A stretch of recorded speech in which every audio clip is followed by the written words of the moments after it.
So hello everyone and good morning सभी को। उम्मीद करता हूँ मेरी वॉइस प्रॉपर आ रही होगी सभी तक। एक बार कंफर्म कर देंगे सभी लोग।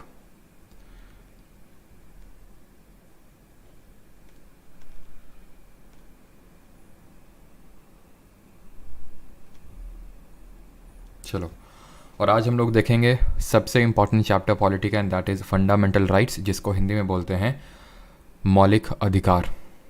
ठीक है, ये चैप्टर हम देखेंगे जिस तरह से हम लोगों ने पिछले चैप्टर्स देखे, मेकिंग ऑफ कॉन्स्टिट्यूशन देखा, हम लोगों ने सोर्सेज प्रियम्बल पढ़ा, हम लोगों ने यूनियन एंड टेरिटरी और सिटीजनशिप पढ़ा, और उसके क्वेश्चंस भी साथ साथ लगाते गए, so that we can be rest assured कि हम लोग जो पढ़ रहे हैं उससे क्वेश्चंस भी बन रहे हैं। बिकॉज यहाँ पे जो मैंने क्वेश्चंस लिए हैं वो PYQs प्लस PYQs के अलावा जो ये लगता है कि इसमें से और कोई क्वेश्चन स्किप हो रहा है जो PYQ में इंक्लूडेड नहीं है, जो पोटेंशियल क्वेश्चन हो सकता है आगे के लिए, वो भी इसमें क्वेश्चन इंक्लूडेड हैं। तो उसी मॉडल पे चलते हुए आज हम लोग करने वाले फंडामेंटल राइट। आज इस वीक का आज ये आखिरी दिन है, आपको ही पता है, और तैयार रहिएगा। कल आपका रिवीजन का डे रहेगा, यानी सैटरडे आपको सिर्फ रिवाइज करना है खुद से, और संडे को आपका होगा टेस्ट। ये मोस्ट प्रोबेबली आपका टेलीग्राम, जो प्राइवेट टेलीग्राम ग्रुप है, उसी के अंदर ही होगा। और फिर मंडे से हम लोग फिर से स्टार्ट करेंगे, और वहाँ पे हम लोग फंडामेंटल ड्यूटीज़ और DPSP एक साथ देखने वाले हैं। ठीक है, तो ये वीक का आखिरी दिन है, और इसलिए चीज़ों को कल पूरे ढंग से रिवाइज करिएगा जितना भी हम लोगों ने इस वीक किया है, और संडे को टेस्ट के लिए तैयार रहिएगा। ऑलराइट, चलिए, गुड मॉर्निंग सभी को। कैमरा मैन जल्दी फोकस करो। अच्छा, चलिए तो स्टार्ट करते हैं फंडामेंटल राइट्स सभी एग्जाम्स के लिए। Indian polity topic number 4 fundamental rights start करते हैं। तो जिस तरह हम लोगों ने याद करिए पार्ट नंबर 1 ऑफ कॉन्स्टिट्यूशन पढ़ा था, इसमें क्या देखा था कि इसमें आपका यूनियन एंड टेरिटरी यानी कि संघ व उसके राज्य क्षेत्र दिए हुए हैं। आर्टिकल कौन से डील कर रहे थे, जल्दी से रिवाइज करिए। आर्टिकल 1, 2, 3, 4। 1 क्या बोल रहा था, India that is Bharat shall be a union of states. 2 क्या बोल रहा था कि अगर हमें किसी फॉरेन टेरिटरी को इंडिया में शामिल करना है, यानी कि स्टैब्लिशमेंट ऑफ न्यू स्टेट। ये क्या बात कर रहा था, फॉर्मेशन ऑफ न्यू स्टेट, नए कोई एग्जिस्टिंग स्टेट है उसकी बाउंड्री चेंज करना है, बढ़ाना है, घटाना है, नाम चेंज करना है वो। और 4 बोलता है कि आप जो अमेंडमेंट करेंगे आर्टिकल 2 और 3 में, वो आपके अमेंडमेंट अंडर आर्टिकल 368 नहीं डील किए जाएंगे। लेकिन अगर आप किसी टेरिटरी, इंडिया की टेरिटरी को देते हो किसी कंट्री को, तो वो डील किया जाएगा एज अमेंडमेंट। ये किस केस में बोला था, जल्दी से आप बताएंगे। फिर हमने देखा था पार्ट 2 में सिटीजनशिप यानी कि नागरिकता के बारे में दिया है। इसमें से 3 इंपॉर्टेंट चीज़ें हैं कि ये पार्ट 2 में है, आर्टिकल नंबर 5 to 11 में है, और इसमें ये पढ़ा था हम लोगों ने कि यहाँ पे इंडिया में हमारी सिंगल सिटीजनशिप यानी कि एकल नागरिकता का प्रावधान है। हमने सिटीजनशिप एक्ट ऑफ 1955 पढ़ा था। फिर उसमें जो अमेंडमेंट हुआ था 2019 में, उसके बारे में पढ़ा था किस तरह से उसमें जो सिटीजनशिप बाई नेचुरलाइजेशन है, जिसमें कि आपको 12 साल रहना होता है इंडिया में, उसको ईज कर दिया था। और कितने साल कर दिया था ये बताइए। सिटीजनशिप बाई रजिस्ट्रेशन के केस में 7 साल आपको रहना होता है। और यहाँ पे जो आपका केस जिसके मैं बात कर रहा था, that was Berubari union case. अब यहाँ पे ऑब्वियस ये बात है, पार्ट 1 खत्म हुआ, पार्ट 2 खत्म हुआ, तो पार्ट 3 में ही तो आएगा हमारा फंडामेंटल राइट्स यानी कि मौलिक अधिकार। ठीक है, फंडामेंटल राइट्स हमारा आएगा पार्ट नंबर 3 में। और आर्टिकल की अगर बात करें तो आर्टिकल डील करेंगे सिर्फ 11, वहाँ तक खत्म हो गया था, 11 से खत्म हो गया था। तो ऑब्वियस सी बात है, अनुच्छेद नंबर 12 से लेकर 35 यानी 35 तक आपका पार्ट नंबर 3 में दिया है, जो डील करते हैं आपके फंडामेंटल राइट यानी कि मौलिक अधिकारों से। इस सिटीजनशिप को हमने बोरो किया जिस तरह से यूके के कॉन्स्टिट्यूशन से, ब्रिटेन के कॉन्स्टिट्यूशन से, उसी तरह अगर हम फंडामेंटल राइट्स की बात करें तो these are borrowed from the constitution of USA में जो चलता है एक हम बोलते हैं मैग्ना कार्टा, वहाँ के जो फंडामेंटल राइट्स हैं मैग्ना कार्टा से बोरो किया हम लोगों ने। यूएसए के मैग्ना कार्टा से अपने फंडामेंटल राइट्स को, मौलिक अधिकारों को बोरो किया है। लेकिन हमारे फंडामेंटल राइट्स, मौलिक अधिकार इतने ज़्यादा कॉम्प्रिहेंसिव हैं जितने यूएसए के खुद नहीं हैं। मैग्ना कार्टा सर क्या चीज़ होती है, तो एक्चुअल में इसका ओरिजिन होता है यूके यानी कि ब्रिटेन से, जहाँ पे वहाँ के राजा थे किंग जॉन्स, उन्होंने एक तरह से चार्टर निकाला, एक पत्र निकाला, वहाँ पे कुछ लोगों को एक तरह से अधिकार दिए जो रिच पीपल थे कि आप लोगों के पास ये अधिकार हैं जिनको हम कभी छीन नहीं सकते हैं। तो एक तरह से वहाँ से इसका ओरिजिन होता है, मौलिक अधिकार फंडामेंटल राइट्स के तौर पे इनकॉर्पोरेट करता है यूएसए, और वहाँ से हम लोग बोरो करते हैं। तो हमने यूएसए से फंडामेंटल राइट्स यानी मौलिक अधिकारों को बोरो किया है। इसके रिगार्डिंग कुछ प्रोविजंस जो ध्यान से सुनिए। सबसे पहली बात तो ये है कि फंडामेंटल, यहाँ पे फंडामेंटल राइट्स को मैं लिख रहा हूँ, यानी आप यहाँ पे शॉर्ट में FR भी लिख सकते हैं। Fundamental rights are not abs, चलो यार इतना भी नहीं बचाते हैं PPT को, यहाँ पर लिख लेते हैं। Fundamental rights are not absolute but qualified, not absolute but qualified ये एक चीज़ याद रखनी है। और दूसरी चीज़ आपने याद रखनी है, दे आर नॉट सैंक्रोसैंक्ट। और तीसरी चीज़ आपको इसमें याद रखनी है कि they are justiciable in nature. Preamble हमारा जस्टिसिएबल इन नेचर था, आंसर इज नो, नहीं था वो जस्टिसिएबल। अब एक एक करके तीनों पॉइंट का मतलब समझते हैं। Point number 1, point number 2 and point number 3। Point number 1 बोलता है कि मौलिक अधिकार हमारे जो हैं पूर्ण नहीं बल्कि योग्य हैं। इसका मतलब क्या ये है कि फंडामेंटल राइट्स हमारे एब्सोल्यूट नहीं है, मींस कि इनकी लिमिट है, ये नहीं कि इनकी ये लिमिटलेस नहीं है। अगर मैं बोलता हूँ राइट टू स्पीच है, बोलने का अधिकार है, इसका मतलब नहीं आप किसी को गाली देंगे जाके, तो यानी कि एब्सोल्यूट नहीं है, लिमिटलेस नहीं है, इनकी एक लिमिट है। और वो लिमिट ये है कि जब तक किसी दूसरे के फंडामेंटल राइट्स का आप एनक्रोचमेंट नहीं कर रहे हैं, वहीं तक आपके फंडामेंटल राइट्स हैं। ठीक है, अब ऐसा नहीं कि मैं फंडामेंटल राइट है तो मैं डीजे बजा रहा हूँ रात को, भाई इससे दूसरे का फंडामेंटल राइट हर्ट हो रहा है ना। एक जैसे भी हम देखेंगे आर्टिकल नंबर 21 में राइट टू स्लीप आता है, सोने का अधिकार है उसमें, तो वो वायलेट हो गया। तो ये चीज़ है इसका मतलब। दूसरा क्या बोलता है, दे आर नॉट सैंक्रोसैंक्ट। ये सैंक्रोसैंक्ट नहीं है, सैंक्रोसैंक्ट का मतलब होता है पवित्र, नहीं पवित्र नहीं है। इसको मैं बोल सकता हूँ परमानेंट भी, यानी दे आर नॉट परमानेंट। मतलब सर इसका मतलब है कि इनको छीना जा सकता है, किसके द्वारा, पार्लियामेंट के द्वारा। कब, कुछ सर्टेन ग्राउंड्स हैं, हम पढ़ेंगे, जैसे कि इमरजेंसी, वो आज का टॉपिक नहीं है, वो कोई दूसरा हम टॉपिक उसमें डील करेंगे जब इमरजेंसी का कोई आएगा, जहाँ पे हम नेशनल इमरजेंसी, स्टेट इमरजेंसी तो नहीं होता, उसको प्रेसिडेंट रूल बोलता है, और फाइनेंशियल इमरजेंसी, उसमें देखेंगे किस तरह से नेशनल इमरजेंसी के केस में हमारे फंडामेंटल राइट्स को रिस्ट्रिक्ट कर दिया जाता है। और आज ही हम देखेंगे किस तरह जब मार्शियल लॉ लगता है तब हमारे फंडामेंटल राइट्स को रिस्ट्रिक्ट कर दिया जाता है। तो इसलिए मैं बोल सकता हूँ कि दे आर नॉट सैंक्रोसैंक्ट और permanent, they are not absolute but qualified, they are justiciable, मतलब कि इनके विरुद्ध आपको, यानी ये वाद योग्य हैं। ये कैसे हैं, ये वाद योग्य हैं, इनके विरुद्ध आपको न्याय मिलेगा अगर आप कोर्ट जाएंगे। अब कैसे मिलेगा वो आज के लेक्चर में हम लोग देखेंगे। आई होप यहाँ तक सभी को चीज़ें क्लियर होंगी, बेसिक सी चीज़ें। अब यहाँ पे आते हैं हमारे 6 फंडामेंटल राइट्स। हमारे टोटल 6 मौलिक अधिकार हैं, इनको अभी नहीं देखेंगे। इनको देखने से पहले सबसे पहले तो मैंने आपको ये बताया कि आर्टिकल नंबर 12 से लेके 35 में हमारा डील करता है फंडामेंटल राइट्स। चलिए इनको ही पहले देख लेते हैं। तो हमारे 6 फंडामेंटल राइट्स हैं, मौलिक अधिकार हैं। राइट टू इक्वालिटी यानी समानता का अधिकार, राइट टू फ्रीडम स्वतंत्रता का अधिकार, right to freedom of from exploitation शोषण के विरुद्ध अधिकार, the right to freedom of religion यानी कि धार्मिक स्वतंत्रता का अधिकार, कल्चरल एंड एजुकेशन राइट सांस्कृतिक एवं शिक्षा संबंधी अधिकार, राइट टू कॉन्स्टिट्यूशनल रेमेडीज यानी संवैधानिक उपचारों का अधिकार। तो आपका चैप्टर हो गया खत्म, चलिए छुट्टी भाई सभी की। ठीक है, तो ये हमारे 6 फंडामेंटल राइट्स हैं। पहले ओरिजिनली जब हमारा कॉन्स्टिट्यूशन बना था, ठीक है, यहाँ पर मैं लिख देता हूँ, ओरिजिनली हमारे कॉन्स्टिट्यूशन में 7 फंडामेंटल राइट्स थे, बट एट प्रेजेंट कितने हैं, एट प्रेजेंट हमारे जो राइट्स हैं वो नोट्स में इसी तरह से लिखिएगा, ठीक है, जो नोट्स बना रहे हैं, तो 7 नहीं है, अब 6 है, यानी एक जो है हटाया जा चुका है। अब हटाया गया होगा, फंडामेंटल राइट से हटाया गया, कॉन्स्टिट्यूशन से हटाया गया है, तो इसके लिए कोई अमेंडमेंट किया गया होगा, कॉन्स्टिट्यूशनल अमेंडमेंट किया गया होगा। और वो कौन से नंबर का अमेंडमेंट था, that was amendment number 44th amendment जो हुआ था 1978 में। इसके थ्रू हटाया गया था हमारे एक फंडामेंटल राइट को, जो कि था राइट टू प्रॉपर्टी, संपत्ति के अधिकार को। ये संपत्ति का अधिकार पहले एक मौलिक अधिकार होता था, लेकिन अब इसको हटा दिया गया, और हटा के इसको डाल दिया गया है आर्टिकल नंबर 300A यानी कि अनुच्छेद 300 में, जो कि अब एक बन चुका है लीगल राइट, यानी कि एक विधिक अधिकार में सीमित होकर सिमट के रह गया, एक लीगल राइट है ये। अब इसके क्या इम्प्लीकेशंस है वो मैं अभी अब बाद में जब आर्टिकल नंबर 32 पढ़ लेंगे ना, तब आपको समझ में आएगा कि इसके इम्प्लीकेशंस क्या हैं। अभी भी एक राइट है, फंडामेंटल नहीं लेकिन लीगल, तो इससे अब हो क्या गया वो हम बाद में देखेंगे, लेकिन अभी के लिए इतना याद रखना 44th अमेंडमेंट से एक राइट को हटाया गया। तो ओरिजिनली जब मैं बात करूँ 26 नवंबर 1949 को जब हमने कॉन्स्टिट्यूशन को अपने अडॉप्ट किया था, तब 7 थे, अभी ये 6 है। क्लियर। अब बात ये आती है कि यहाँ पे तो 14 से 18 है, 14 से लेके 32 तक है, तो 12, 13, क्योंकि मैंने बोला 12 से लेके 35 तक है, तो 12, 13 क्या कर रहे हैं, और 33, 34, 35 क्या कर रहे हैं वो भी देखते हैं। और 30 से लेके 31 में ही पहले हमारा था ये राइट टू प्रॉपर्टी यानी कि संपत्ति का अधिकार, तो हट चुका है। अभी कुछ 31A-B हैं, उनको भी देखेंगे, लेकिन उससे पहले हम ये देखते हैं कि आर्टिकल नंबर 12 और 13 किसकी बात करते हैं, अनुच्छेद 12 और 13 किसकी बात करते हैं। तो 12 बात करता है, it defines the term state for the purpose of fundamental rights. मौलिक अधिकार जब हम चैप्टर पढ़ते हैं कॉन्स्टिट्यूशन में, तो वहाँ state state state state state ये वर्ड बहुत हर जगह यूज़ होता है।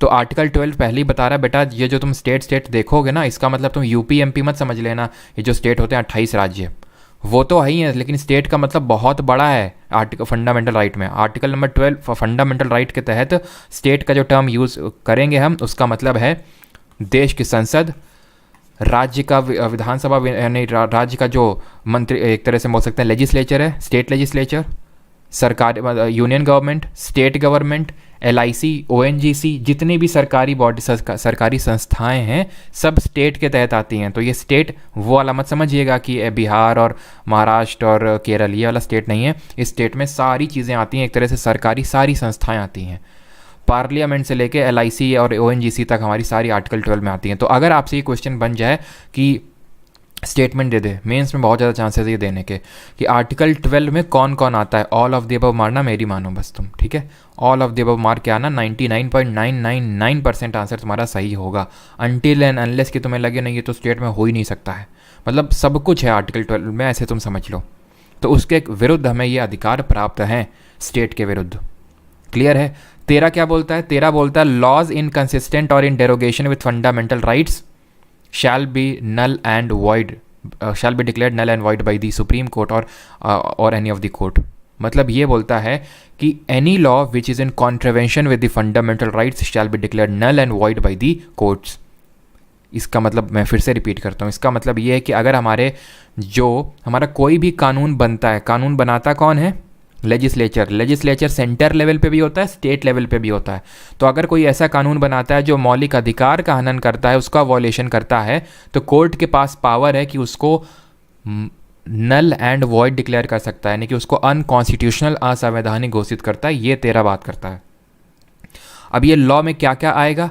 तो लॉ में इंक्लूड ऑर्डिनेंस, ऑर्डर, मतलब वो मेन वाले तो लॉ आएंगे जो हमारे बनाएगा, एक तो जो जनरल लॉ होते हैं, लेकिन इसमें अध्यादेश भी आ जाता है। ऑर्डर, अध्यादेश क्या होता है हम देखेंगे। राष्ट्रपति और राज्यपाल के पास कुछ एक्स्ट्रा शक्तियाँ होती हैं, उसको हम बोलते हैं लॉ बनाने की, उसको ऑर्डिनेंस बोलते हैं। बाई लॉ यानी जो टेम्प्रेरी लॉ होता है, रेगुलेशन, नोटिफिकेशन, कस्टम, यूजेज, सब कुछ। जैसे आर्टिकल नंबर 12 में स्टेट के तहत सब कुछ आ रहा था, वैसे अनुच्छेद 13 के तहत सब कुछ आता है इसमें लॉ के तहत। Law in force includes laws pass by the legislature और other competent authority in the territory of India before the commencement of the constitution, not previously repealed, सब कुछ आता है। अब बात ये आती है, यहाँ पे एक प्रोविजन आता है, क्या कॉन्स्टिट्यूशनल अमेंडमेंट को लॉ डील किया जाता है?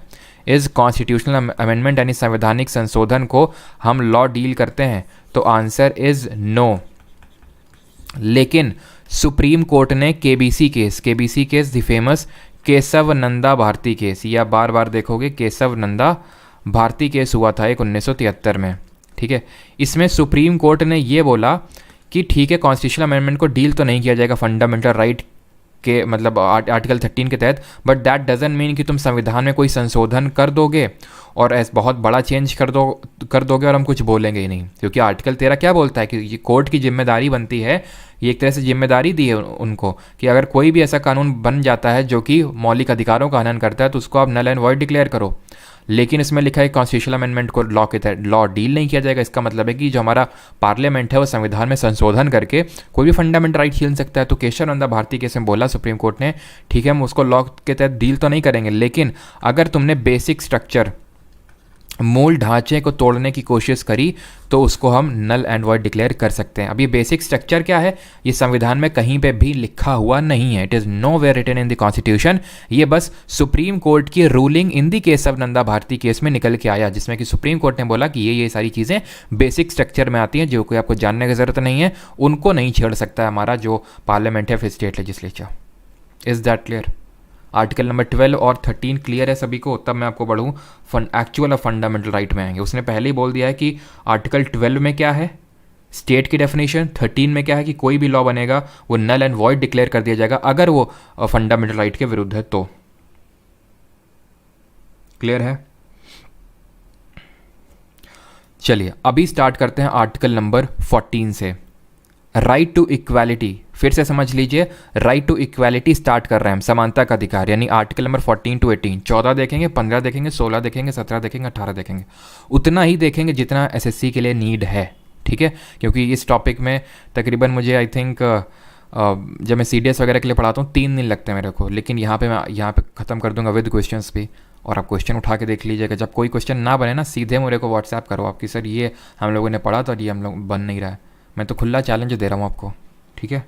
चलिए, रिपीट द लास्ट स्टेटमेंट। कौन सा लास्ट स्टेटमेंट? मैं वही रजत शर्मा, कोई मैंने नया स्टेटमेंट नहीं दिया। मैंने बोला कि अगर कोई भी लॉ का कोई भी कानून बनता है जो मौलिक अधिकारों के विरुद्ध होता है तो उसको अनकॉन्स्टिट्यूशनल, असंवैधानिक घोषित करने की शक्ति हमारे कोर्ट्स के पास होती है। Now coming on to the article number 14।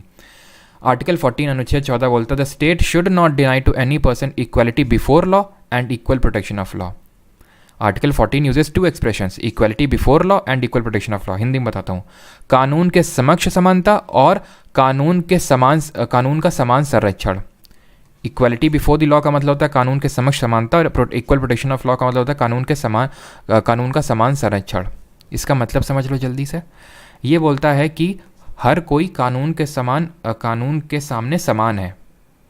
कोई प्रिविलेज नहीं, किसी को प्रिविलेज नहीं है कि इसी वजह से जो मैंने आपको बोला नहीं था, जो अन्याय की मूर्ति होती है वो पट्टी बांधे हुए, दैट डजंट मीन कि वो अंधी है। दैट मीन्स कि वो उसके लिए हर कोई बराबर है।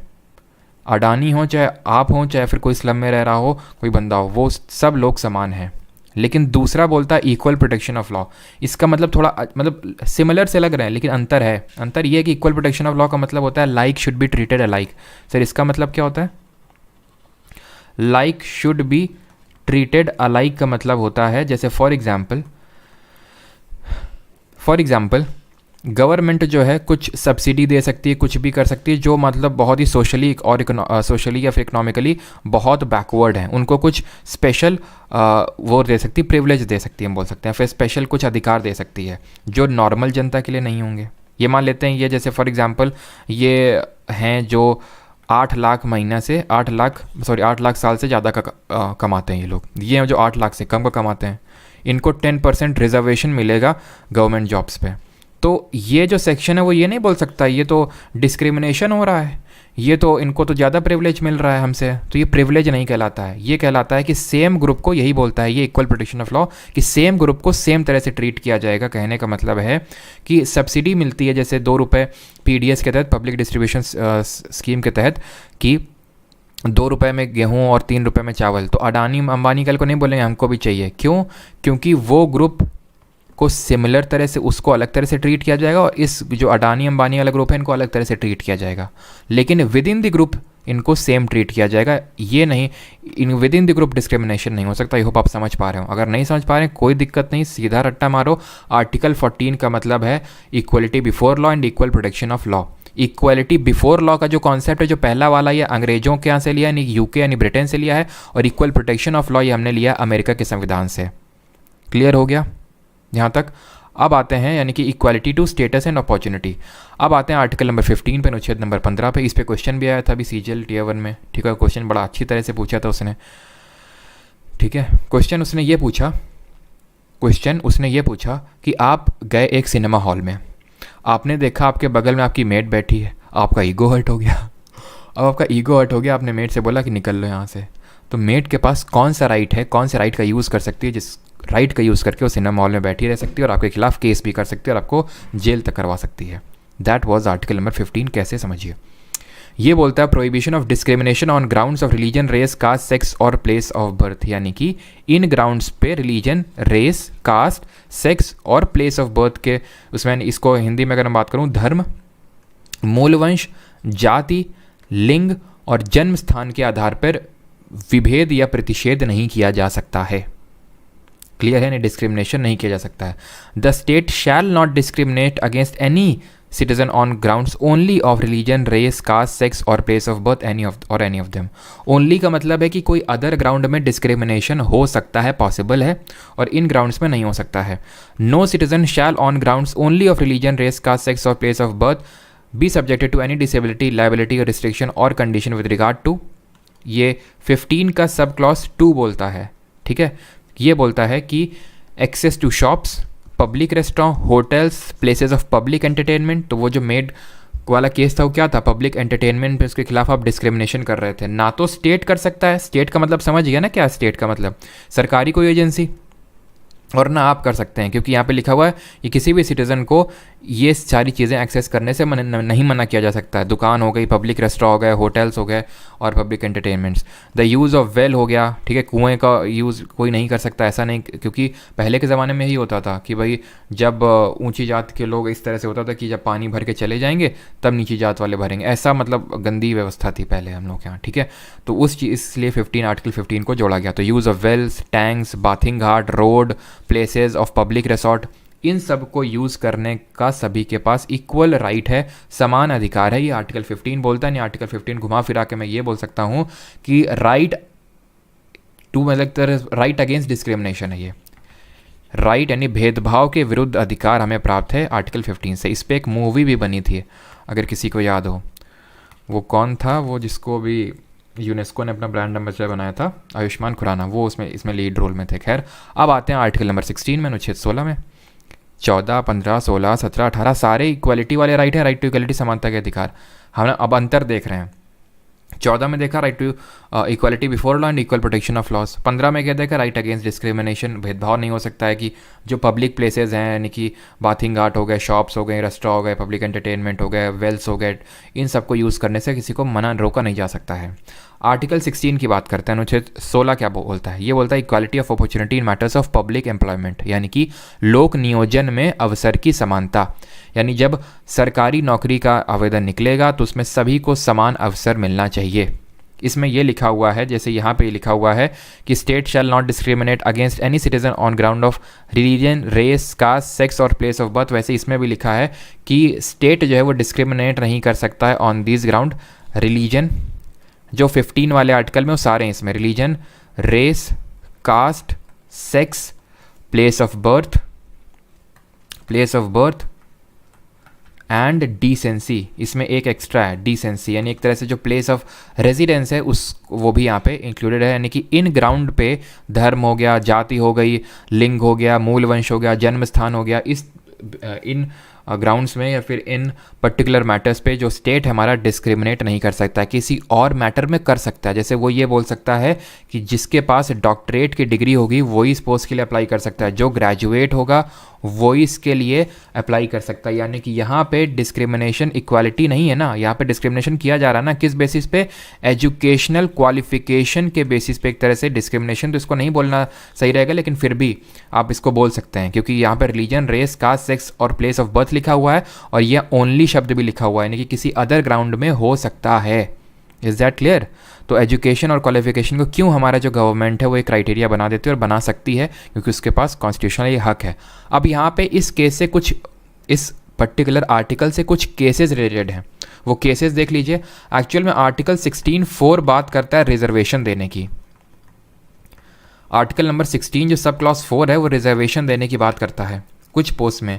अभी रिजर्वेशन जो है राइट टू इक्वालिटी का बिल्कुल भी वॉल्यूशन नहीं है। क्यों? क्योंकि याद करिए आर्टिकल 14 में क्या बोला गया है, right to equal protection of laws, like should be treated alike. ठीक है, तो वो पहले से हमारे अनप्रिविलेज थे, तो उनको मेन स्ट्रीम में लाने के लिए वो रिजर्वेशन की प्रथा जो है चालू की गई है। तो आर्टिकल 16(4) रिजर्वेशन की बात करता है, रिजर्वेशन इन अपॉइंटमेंट।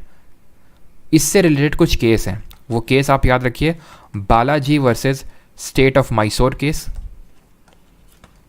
अब इनमें क्या हुआ वो सारी चीज़ें हमें जानने की जरूरत नहीं है एसएससी एग्जाम पर्सपेक्टिव से, सीधा आपसे केस पूछता है और आर्टिकल पूछता है। तो Balaji versus state of Mysore case, और एक आपका केस था देवदसन, ठीक है, Devadasan versus union of India case, ठीक है, यूनियन ऑफ इंडिया केस। और एक फेमस केस है that is called as Mandal commission case, और उसको बोलते हैं इंदिरा साहनी केस। ये हुआ था आपका 1993 में, 1993 में। इसको हम मंडल केस क्यों बोलते हैं? बिकॉज 1979 में एक कमीशन बैठा था जिसको बोला गया मंडल कमीशन। ये था आपका सेकंड बैकवर्ड क्लास कमीशन, दूसरा बैकवर्ड क्लास कमीशन था, जिसको इसलिए अपॉइंट किया गया था तो देखो कि क्या बैकवर्ड क्लासेस जो हमारी ओबीसीज हैं उनको भी क्या रिजर्वेशन की ज़रूरत है, क्योंकि तब तक ओबीसीज को नहीं, सिर्फ एससीज और एसटीज को ही रिजर्वेशन मिलता था। तो इसने बोला हाँ इनको भी दो, किनको? जो हमारे ओबीसीज हैं इनको भी रिजर्वेशन दो। और इस तरह से तकरीबन इसने 27% रिजर्वेशन की बात कही थी कि इतना रिजर्वेशन दो और वो 50% से क्रॉस नहीं करना चाहिए। सरकार ने डिस्कस तो हुआ पार्लियामेंट में एक दो बार, लेकिन इस पर कोई एक्शन नहीं लिया गया। एक्शन लिया गया जब हमारी आई वीपी सिंह जी की गवर्नमेंट। वीपी सिंह ने रिजर्वेशन दे दिया ओबीसीज़ को, ओबीसीज़ को इन्होंने रिजर्वेशन दे दिया और बोला कि हाँ इतना 27% रिजर्वेशन मिलेगा, और इन्होंने जो इकोनॉमिकली बैकवर्ड क्लासेस थी उनको भी रिजर्वेशन देने की बात कही। तो फिर जो इंदिरा साहनी केस था, ठीक है, और इसमें इंदिरा साहनी केस में इसके बाद 1993 में आता है, और इंदिरा साहनी केस में हमारी कोर्ट ने ये बोला कि, और इसमें 9 जजेस बेंच थी, 6 और 3 के रेशियो में कोर्ट ने ये बोला कि एक तो जो रिजर्वेशन होना चाहिए वो सोशल बेसिस पे होना चाहिए, इकोनॉमिक बेसिस पे नहीं। तो जो आप इकोनॉमिक बेसिस पे जो इकोनॉमिकली अभी होता है ना, ईडब्ल्यूएस को रिजर्वेशन मिलता है इकोनॉमिकली वीकर सेक्शन को, वो पहले इंट्रोड्यूस किया गया था लेकिन उसको खारिज कर दिया गया था। और ये बोला गया था इंदिरा साहनी केस में कि प्रमोशन में, वैसे तो ये सारी चीज़ें आपसे पूछता नहीं बट फिर भी यहाँ पे क्योंकि इंदिरा साहनी केस काफ़ी फेमस है और इस पर सीजीएल टीयर 1 में इसी बार क्वेश्चन बना है, इसलिए थोड़ा सा बता रहा हूँ।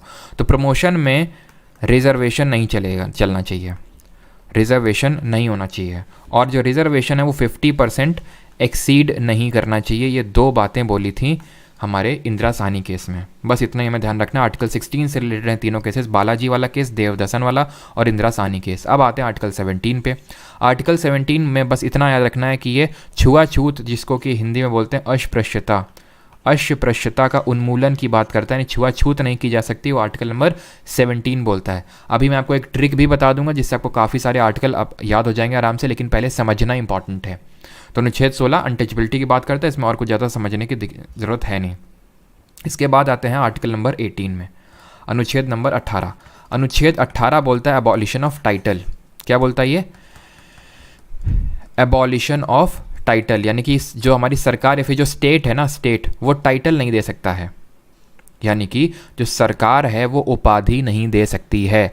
लेकिन आप ये सुनते होंगे जैसे उपाधि किस तरह की, महाराजा हो गए, खाना हो गए, दीवान हो गए, ये सारे टाइटल्स नहीं दिए जा सकते हैं, क्योंकि कहीं ना कहीं ये जो पुरानी हमारी व्यवस्था थी जहाँ पे कुछ लोगों को ऊपर और कुछ लोगों को नीचे, यानी कि इक्वालिटी को ठेस पहुंचाने वाला ही सिस्टम है इक्वालिटी, एक टाइटल देने का सिस्टम। लेकिन आप सुनते होंगे डॉक्टर की डीआर, डॉक्टर की कोई लोग उपाधि लगा लेते हैं, इंजीनियर की लगा लेते हैं, ठीक है, किसी किसी को हम भारत रत्न बोल देते हैं, भारत रत्न सचिन तेंदुलकर।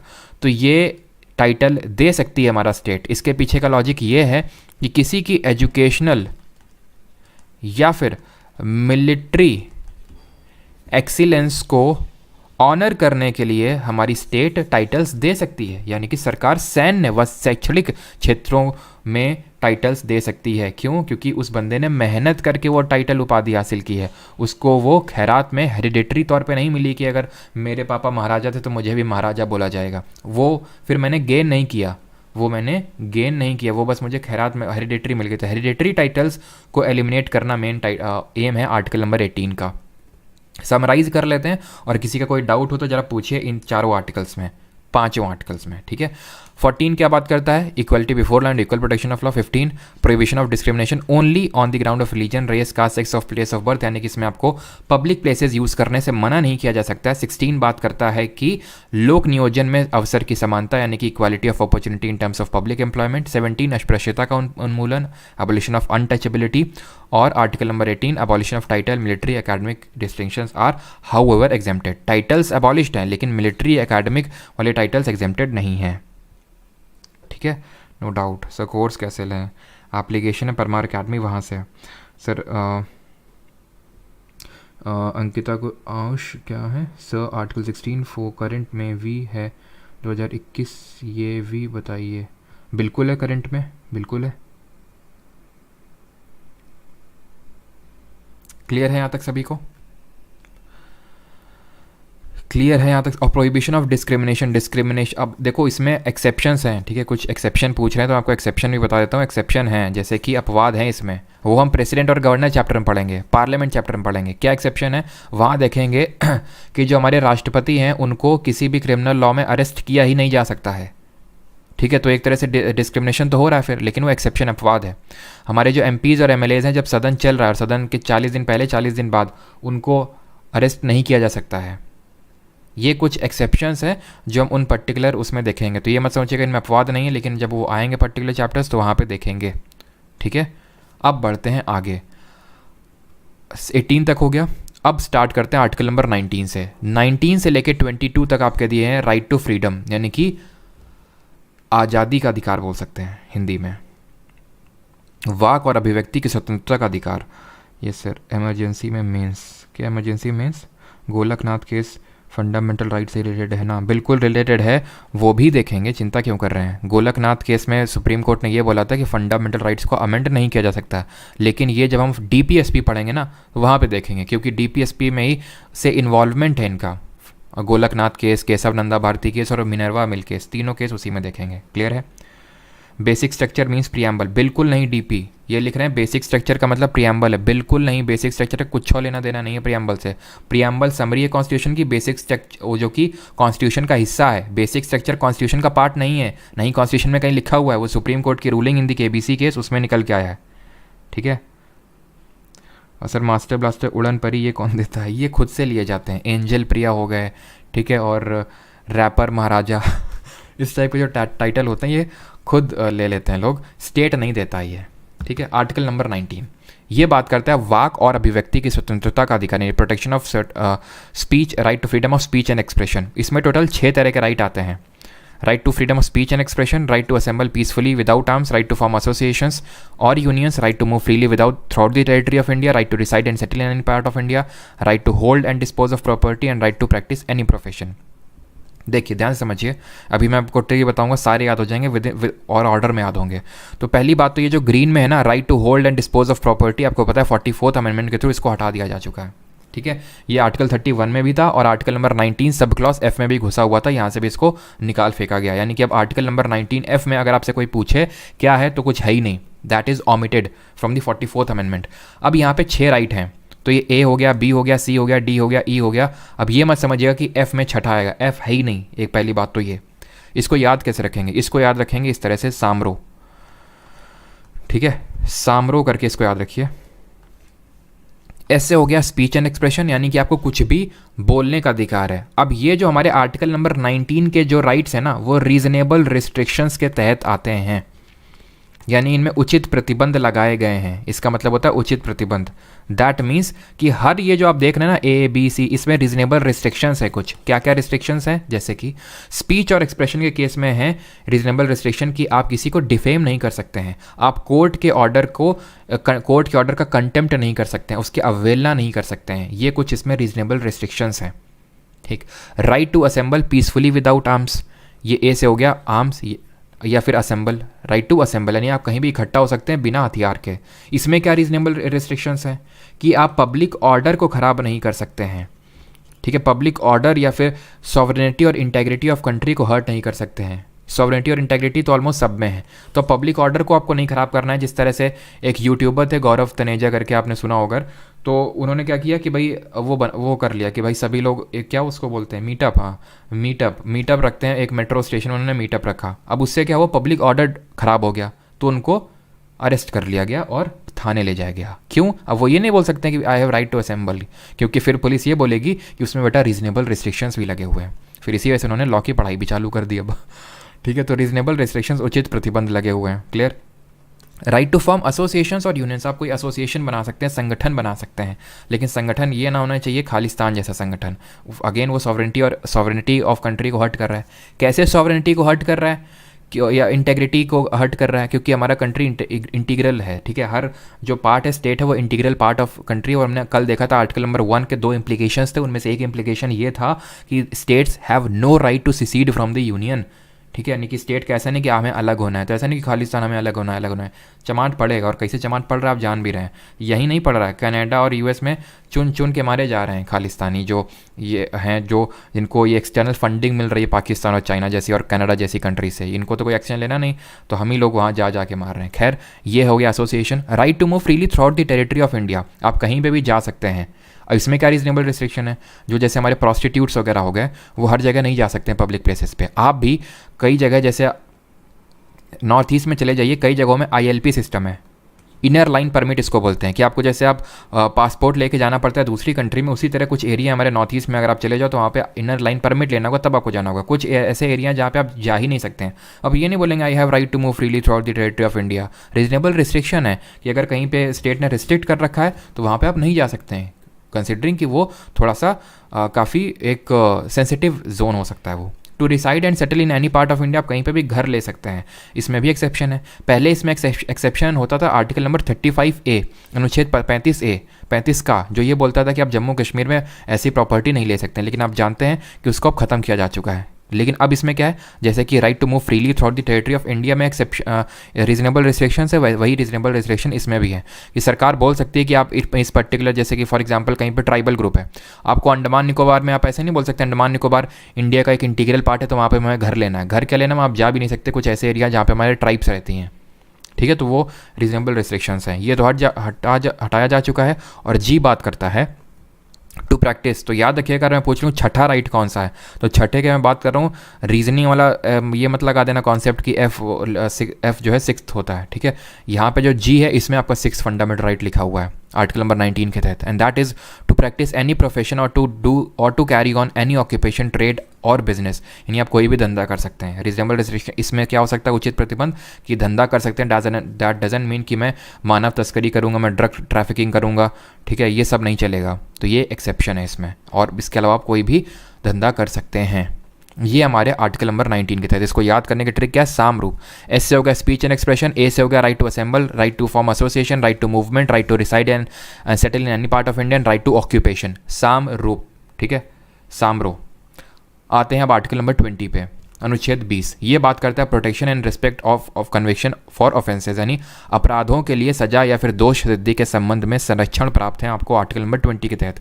यानी अगर आपको अरेस्ट कर लिया जाएगा उसके बाद भी हमारे कॉन्स्टिट्यूशन ने आपको कुछ राइट्स दिए हैं कि आपके पास ये सारे राइट्स हैं, ठीक है।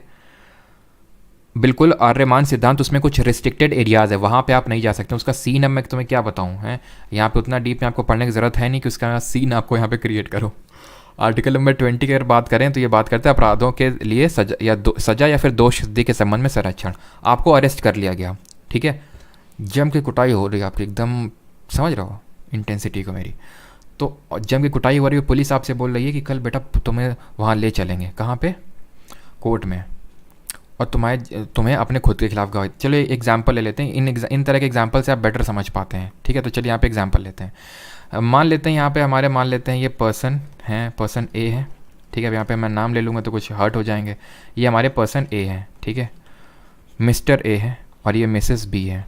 मिस्टर ए जो है, मिस्टर ए और मिसेस बी घनिष्ठ मित्र हैं। किस तरह के मित्र हैं आप समझ सकते होंगे।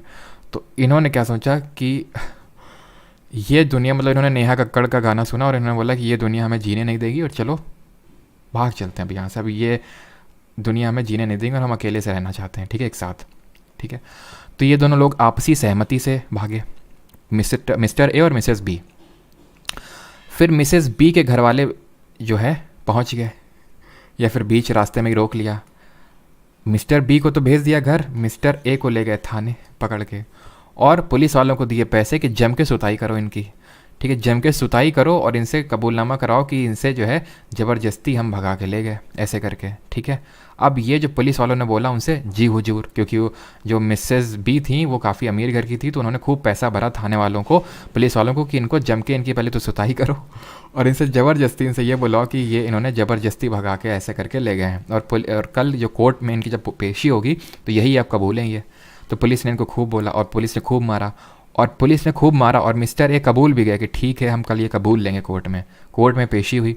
कोर्ट ने बोला ना ना ना ना ना, आप बार बार बोलोगे ये चीज़ कि नहीं मैं ज़बरदस्ती भगा के ले गया था, फिर भी कोर्ट नहीं मानेगा। कोर्ट पुलिस पे ये ओनस डालेगा, रिस्पॉन्सिबिलिटी डालेगा कि आप सारे तथ्य और गवाह हमारे सामने प्रेजेंट करो जिससे ये प्रूव हो कि ये मिस्टर ए मिसेस बी को ज़बरदस्ती भगा के ले गए थे। यानी कि ये है हमारा आर्टिकल 20 जो कि हमें ये राइट देता है कि हमको खुद के खिलाफ एक तरह से गवाह नहीं बनाया जा सकता। इसको बोलते हैं नो सेल्फ इंक्रिमिनेशन। इसी वजह से आर्टिकल 22 को शॉर्ट में कभी कभी सिनोनिमसली हम उसको नो सेल्फ इंक्रिमिनेशन भी बोल देते हैं। बट आर्टिकल 20 के तहत 3 कंपोनेंट्स आते हैं। नो एक्सपोस्ट फैक्टो लॉ, जिसका मतलब है कार्योत्तर विधि से संरक्षण, नो डबल जियोपार्टी, दोहरा दंड नहीं मिलेगा, और नो सेल्फ इंक्रिमिनेशन यानी कोई आत्म अभिशंसन नहीं होगा। तीसरा वाला तो आप समझ गए हो, नो सेल्फ इंक्रिमिनेशन यानी आपको आपके खिलाफ गवाह नहीं बनाया जा सकता है। सिंपल सी बात यह, चाहे भले आप बोलेंगे खुद भी, फिर भी कोर्ट नहीं मानेगा, क्योंकि ऑब्वियस सी बात है पैसा दे कभी तो काम कराया जा सकता है और ये कराया गया भी है। नो डबल जीओ पार्टी देखते हैं, यानी कि एक क्राइम के लिए आपको 2 बार सज़ा नहीं मिल सकती है। जैसे फॉर एग्जांपल, या फिर पहले देखते हैं नो एक्सपोज फैक्टो लॉ। इसका मतलब है कि मान लेते हैं ये मिस्टर ए हैं, ठीक है, इनको लगता है, क्या लगता है कि जैसे फॉर एग्जांपल मान लेते हैं कि एग्जांपल लेते हैं कि इनका चोरी करने का बहुत मन हुआ, कि भाई बगल वाले ने जो है लिया है मैकबुक, ठीक है, उसका मैकबुक कर लेते हैं चोरी। तो इन्होंने पूरा मैथ्स कैलकुलेट किया कि अगर मान लो कि मैंने मैकबुक चोरी कर लिया तो फ़ायदा कितना होगा, और अगर मान लो पकड़े गए चोरी में तो नुकसान कितना होगा, ठीक है। इन्होंने सारा कुछ देख लिया, उनको लगा यार चोरी में तो पकड़े भी जाएंगे तो क्या होगा, 1 महीने की जेल काट लेंगे, कोई दिक्कत नहीं है, ठीक है। लेकिन हुआ क्या, अब इन्होंने आज मैकबुक चोरी किया, इनको अरेस्ट कर लिया गया। जब अरेस्ट किया गया तो उसके अगले दिन ही ये कानून बन गया, तो जिस दिन अरेस्ट किया गया, जिस दिन चोरी करी, उसके अगले दिन ये कानून बन गया कि आज से मैकबुक चोरी करने के लिए 1 महीने की सज़ा नहीं, फांसी की सज़ा है। तो इनकी क्या हालत होगी, ये तो एकदम निराश हो जाएंगे। लेकिन आर्टिकल 20 बचाने आ जाएगा इनको। आर्टिकल 20 का सब क्लॉज ए यही बोलता है, यही प्रोविजन इसमें, कि जिस समय कोई क्राइम कमिट किया गया है उस समय जो लॉ कहता है उस क्राइम के लिए जो सज़ा देता है वही मिलेगा, और यही है नो एक्सपोज फैक्टो लॉ, ठीक है। यानी कि पहले या फिर बाद के हिसाब के जो लॉ के हिसाब से आपको वो नहीं दिया जाएगा, जिस टाइम आपने चोरी की उस टाइम क्या लॉ कहता था उस हिसाब से आपको वो दिया जाएगा। डबल जीओ पार्टी का मतलब है कि आपको एक क्राइम के लिए 2 बार सज़ा नहीं मिलेगी, कि भाई मैकबुक तुमने चोरी किया था, 1 महीने की जेल काट के आ गए, फिर से तुमको पुलिस आई कि तुमने क्यों मैकबुक चोरी किया था, फिर से आ जाओ तुम। हाँ, अगर तुम फिर से मैकबुक चोरी करोगे तो फिर से मिलेगा, ऐसा नहीं कि एक बार तुमने मैकबुक चोरी कर लिया तो तुम पूरी तरह से आज़ाद हो, मैकबुक कितने भी मैकबुक चोरी करो।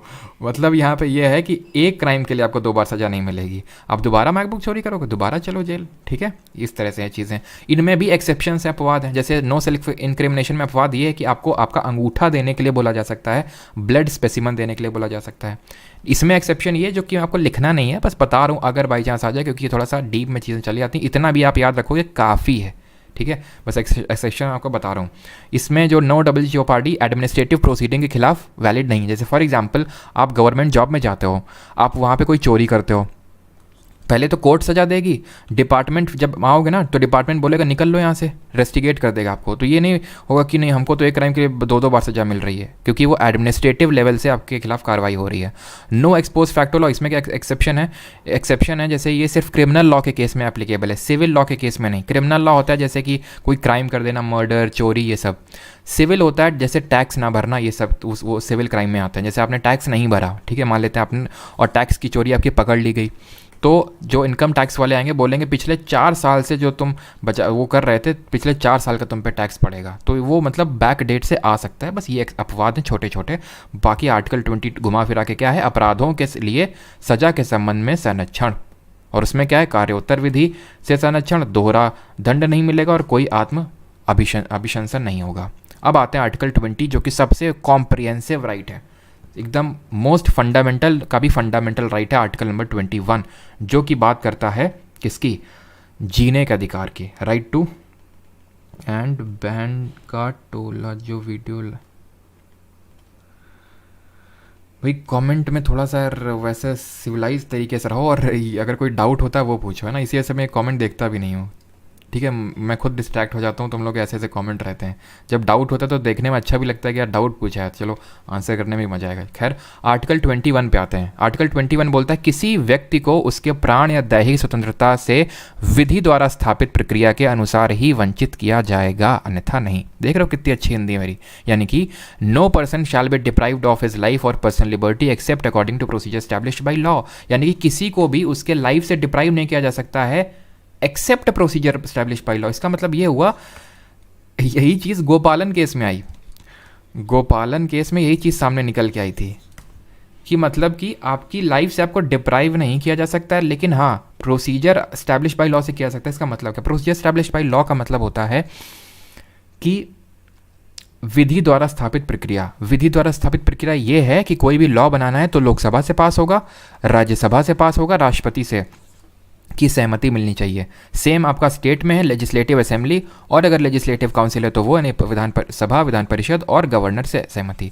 यानी अगर लॉ बनाने का जो प्रोसीजर है, अगर आप उसको फॉलो करके कोई लॉ बना रहे हो तो उससे आप किसी की लाइफ को डिप्राइव कर सकते हो, ये लिखा हुआ है प्रोसीजर एस्टैब्लिश बाई लॉ। ये गोपालन केस में बोला हमारे सुप्रीम कोर्ट ने कि हाँ ये बात बिल्कुल सही है, लेकिन इस बात को फिर रिवर्स किया, यहाँ से मैं हटा देता हूँ इस चीज़ को, इस बात को फिर रिवर्स किया हमारे मेनका गांधी केस में। क्यों हुआ ये यहाँ पे मैं लिख देता हूँ मेनका गांधी केस, मेनका गांधी केस। इसमें हुआ क्या, मेनका गांधी जो है, हम जानते हैं मेनका गांधी कौन है, संजय गांधी की वाइफ, तो उनको विदेश जाना था, जाने नहीं दे रहे थे पॉलिटिकल रीजंस की वजह से। तो ये कोर्ट गई और उसमें बोला हमारे सुप्रीम कोर्ट ने कि हम प्रोसीजर स्टैब्लिश्ड बाय लॉ को ही नहीं बल्कि ड्यू प्रोसेस ऑफ लॉ को भी आज से अपनाते हैं। ड्यू प्रोसेस ऑफ लॉ मतलब इतना एक्सप्लिसिटली उसने नहीं बोला, लेकिन इसका मतलब क्या होता है वो समझ लो। प्रोसीजर स्टैब्लिश्ड बाय लॉ ये हमारे कॉन्स्टिट्यूशन में लिखा हुआ है, ड्यू प्रोसेस ऑफ लॉ हमारे कॉन्स्टिट्यूशन में लिखा हुआ नहीं है। इसका मतलब क्या होता है due process of law, procedure वाला तो समझ गए। ड्यू प्रोसेस ऑफ लॉ का मतलब है कि ऐसे नहीं कि तुम लोकसभा से पास कर दिए, राज्यसभा से पास कर दिए, प्रेसिडेंट से कर दिए और तुम सोचे वाओ अब तो हम कुछ भी करेंगे। अगर वो अनजस्ट और अनफेयर हुआ वो लॉ, तो भी हम उसको नल एंड वॉइड डिक्लेयर कर सकते हैं। यानी कि सुप्रीम कोर्ट ने मेनका गांधी में अब थोड़ा सा वाइड स्टांस लिया, किसको लेके, आर्टिकल 21। यहाँ पे नैरो स्टांस था गोपालन केस में, यहाँ मेनका गांधी केस में उसने वाइड स्टांस लिया और बोला कि आप प्रोसीजर तो फॉलो करोगे ही, प्लस वो फेयर और जस्ट भी होना चाहिए, नहीं होगा तो हम उसको नल एंड वॉइड डिक्लेयर कर देंगे। ये मेनका गांधी केस में बोला और मेनका गांधी को फिर अलाउ किया गया विदेश जाने के लिए। तो अब यहाँ आर्टिकल 21 का एक ये भी कॉम्पोनेंट है कि आप विदेश जा सकते हैं और विदेश से भारत आ सकते हैं। अभी देखिए जरा आर्टिकल नंबर 19 को। आर्टिकल नंबर 19 में इसलिए मैं आपको वापस लेके आ रहा हूँ बिकॉज यहाँ पे एक provision and that is right to move freely throughout the territory of India. Bharat में आप कहीं पे भी जा सकते हैं, यूपी से, एमपी से, बिहार से लेकर नॉर्थ ईस्ट से लेकर कहीं पे भी जा सकते हैं। लेकिन अगर आपको भारत देश से बाहर जाना है तो आप आर्टिकल 21 ये आपको राइट देता है। अगर भारत देश के अंदर आपको भ्रमण करना है आर्टिकल नंबर 19, बाहर से अंदर आना है तो आर्टिकल 21 ये राइट देता है। और ये मेनका गांधी में इस चीज़ को ऐड किया गया था। यानी ये राइट क्या है, right to life and personal liberty. अब यहाँ मैं आपको एक चीज़ बता दूँ कि ये दो केसेस तो है ही हैं, लेकिन आर्टिकल 21 बहुत बड़ा है। इसी में मतलब इतना बड़ा है कि आप कुछ समझ, इसकी कोई लिमिट ही नहीं है।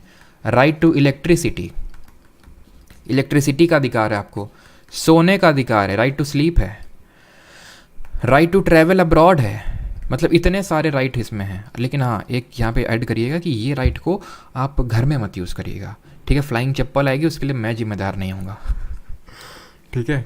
राइट टू ट्रैवल अब्रॉड और राइट, और फिर इसमें जज साहब भी कुछ नहीं कर पाएंगे। फिर अगर मम्मी को आपको प्रेजेंट किया, जैसे कि मम्मी ने आपको चप्पल मारी, ठीक है, कि सो क्यों रहा है इतनी देर तक, तो आप कोर्ट जाओगे, मम्मी के खिलाफ केस करोगे कि मुझे राइट टू स्लीप है, जज साहब को भी चप्पल पड़ सकती है।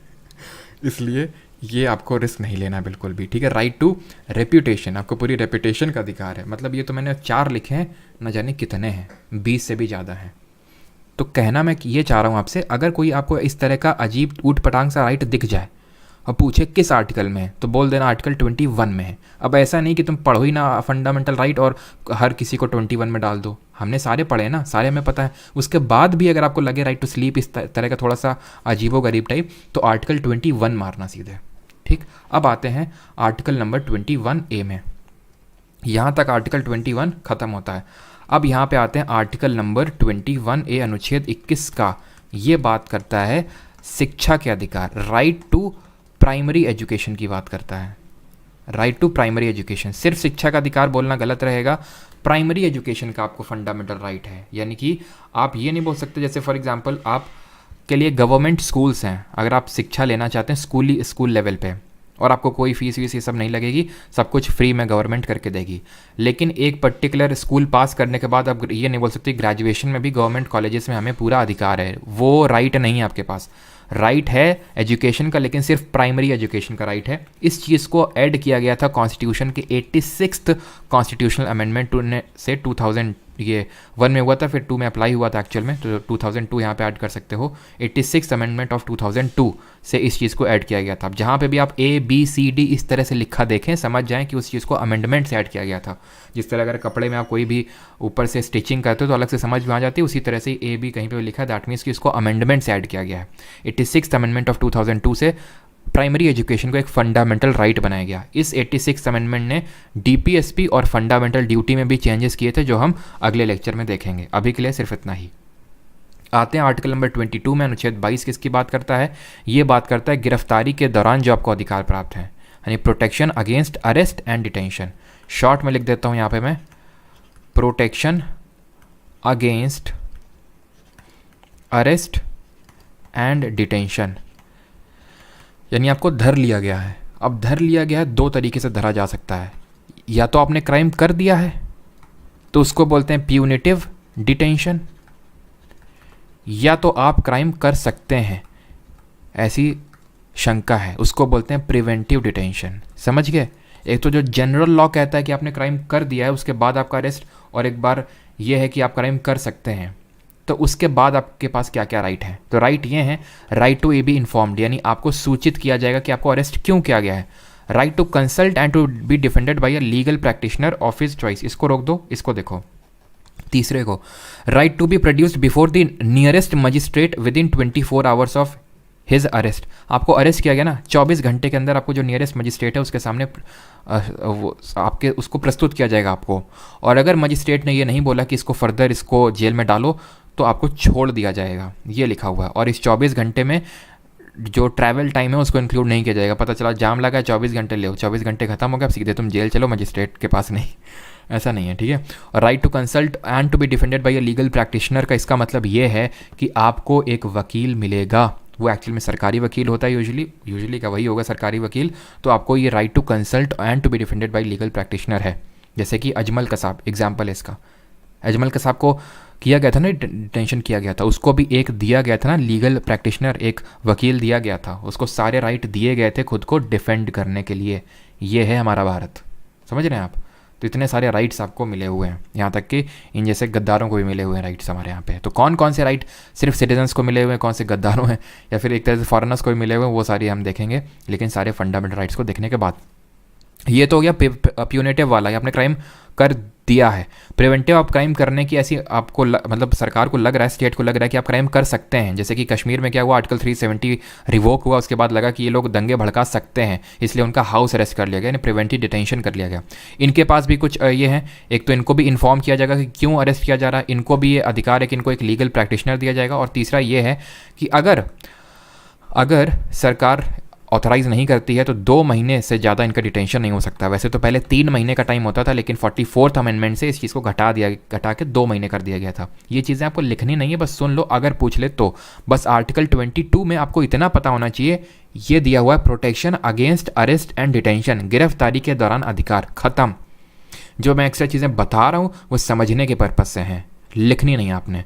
जैसे 20 में क्या लिखना था आपको, वो तीनों चीज़ लिखनी थी। एक तो उसमें ये था अपराधों के लिए सज़ा के संबंध में संरक्षण, यानी प्रोटेक्शन अगेंस्ट सर्टेन ऑफेंसेस, उसमें no double jeopardy, no self incrimination और नो एक्सपोज फैक्टो लॉ, तीनों चीज़ें लिखनी थी। लेकिन उसके डीप में मैंने जो चीज़ें बताई वो आपको समझाने के लिए थी। क्लियर है? तो हम लोग अभी रिवाइज भी करेंगे, आप चिंता न करिए। अब आते हैं अपने अगले आर्टिकल पे। तो हमारे राइट टू फ्रीडम खत्म हो गया, राइट टू इक्वालिटी खत्म हो गया 14 to 18, हमारा राइट टू फ्रीडम खत्म हो गया 19 to 22। अब हम आते हैं राइट अगेंस्ट एक्सप्लॉयटेशन, यानी कि शोषण के विरुद्ध अधिकार बोलते हैं इसको। आई होप यहाँ तक किसी को कोई डाउट नहीं होगा। क्लियर है? MEA आप टेलीग्राम पर हो क्या? कौन सा है लिंक? पॉलिटिशियंस को करा जाता है सेंसिटिव जगह जाने से। सिर्फ पॉलिटिशियन को नहीं, किसी को भी किया जा सकता है। अगर लगा आप जैसे आप गोलू जी हैं, ठीक है, लगा कि गोलू जी जो हैं दंगे भड़का सकते हैं या फिर कुछ खतरा है तो आपको तुरंत अरेस्ट कर लिया जाएगा, ठीक है। इसके लिए भी अलग से लॉज हैं। राइट अगेंस्ट एक्सप्लॉयटेशन यानी कि शोषण के विरुद्ध अधिकार 23 है और 24 दो ही है इसमें। 23 बोलता है prohibition of traffic in human beings and force labour. Hindi में अगर बात करें तो ये बोलता है मानव तस्करी, बलात् श्रम पर प्रतिबंध लगा हुआ है, ठीक है। एक तो ह्यूमन ट्रैफिकिंग नहीं हो सकती, ट्रैफिकिंग मानव तस्करी, और फोर्स लेबर जिसको कि हम बेगारी व्यवस्था बोलते हैं, ठीक है, इसी को हम बोलते हैं बेगार। बेगार का मतलब होता है किसी से जबरन काम करवाना उसके इच्छा के विरुद्ध, या फिर काम करवाना और उतने पैसे ना देना जिसका वो हकदार है, इसको बोलते हैं बेगारी। तो इस पर प्रतिबंध है 23 में। 24 क्या बोलता है, और 23 का ये एक्सेप्शन है कि आपको स्टेट जो है ना कभी एक कंपलसरी सर्विस के लिए बुला सकता है। Under this article state can force people to do compulsory service for public purposes. For example मान लेते हैं चाइना के साथ युद्ध हो जाता है, इनसे तो निपट ही जाएंगे पाकिस्तान जैसे देशों से, लेकिन मान लेते हैं कि चाइना के साथ युद्ध होता है और ऐसी नीड पड़ती है कि सिटीजन्स को भी सर्व करना है, तो सिटीजन्स को कंपलसरी बनाया जा सकता है कि आपको आना ही पड़ेगा, फिर हर घर से एक लोग को भेजना ही पड़ेगा। उसमें आप ये नहीं बोल सकते कि हमसे जबरन मजदूरी करवाई जा रही है और हमको उसके विरुद्ध कोई पैसा भी नहीं दिया जा रहा है। तो स्टेट ये कर सकता है, लेकिन खैर ये सब आपसे नहीं पूछता है। आप ये सब चीज़ों के चक्कर में इंपॉर्टेंट चीज़ें मत बस भूल जाइएगा, ठीक है। वो अभी मैं रिवाइज कराऊंगा क्या क्या इंपॉर्टेंट है। तो ट्रैफिक इन ह्यूमन बींग्स और फोर्स लेबर ये नहीं करवाया जा सकता। 24 बोलता है सिर्फ चाइल्ड से संबंधित है, प्रोहिबिशन ऑफ चाइल्ड लेबर, बच्चों से जबरन मजदूरी नहीं करवाई जा सकती। लेकिन आप तो देखते होगे कि जो आप परचून की दुकान में जाते होगे तो आप यही बोलते होगे छोटू ये सामान लाना, ये छोटू ये सामान देना, तो छोटू लोग वहाँ पे काम करते हैं। वो आर्टिकल 24 का वॉयलेशन नहीं है। क्यों? 24 ये बोलता है children below the age of 14 years will not be allowed to work in factories, mines और इन अदर डेंजरस प्लेसेस। यानी डेंजरस प्लेसेस यानी हजार्डस जो प्लेसेस हैं, जो खतरनाक जगह हैं, वहाँ पे इनका एम्प्लॉयमेंट प्रोहिबिटेड है, ना कि सेफ प्लेसेस पे। तो मतलब सेफ प्लेसेस पे इनको मजदूरी करवा सकते हैं बट नॉन स्कूल आवर्स में। यानी कि आप ये बोल सकते हैं एक तरह से 2 बजे के बाद नॉन स्कूल आवर्स में आप करवा सकते हैं।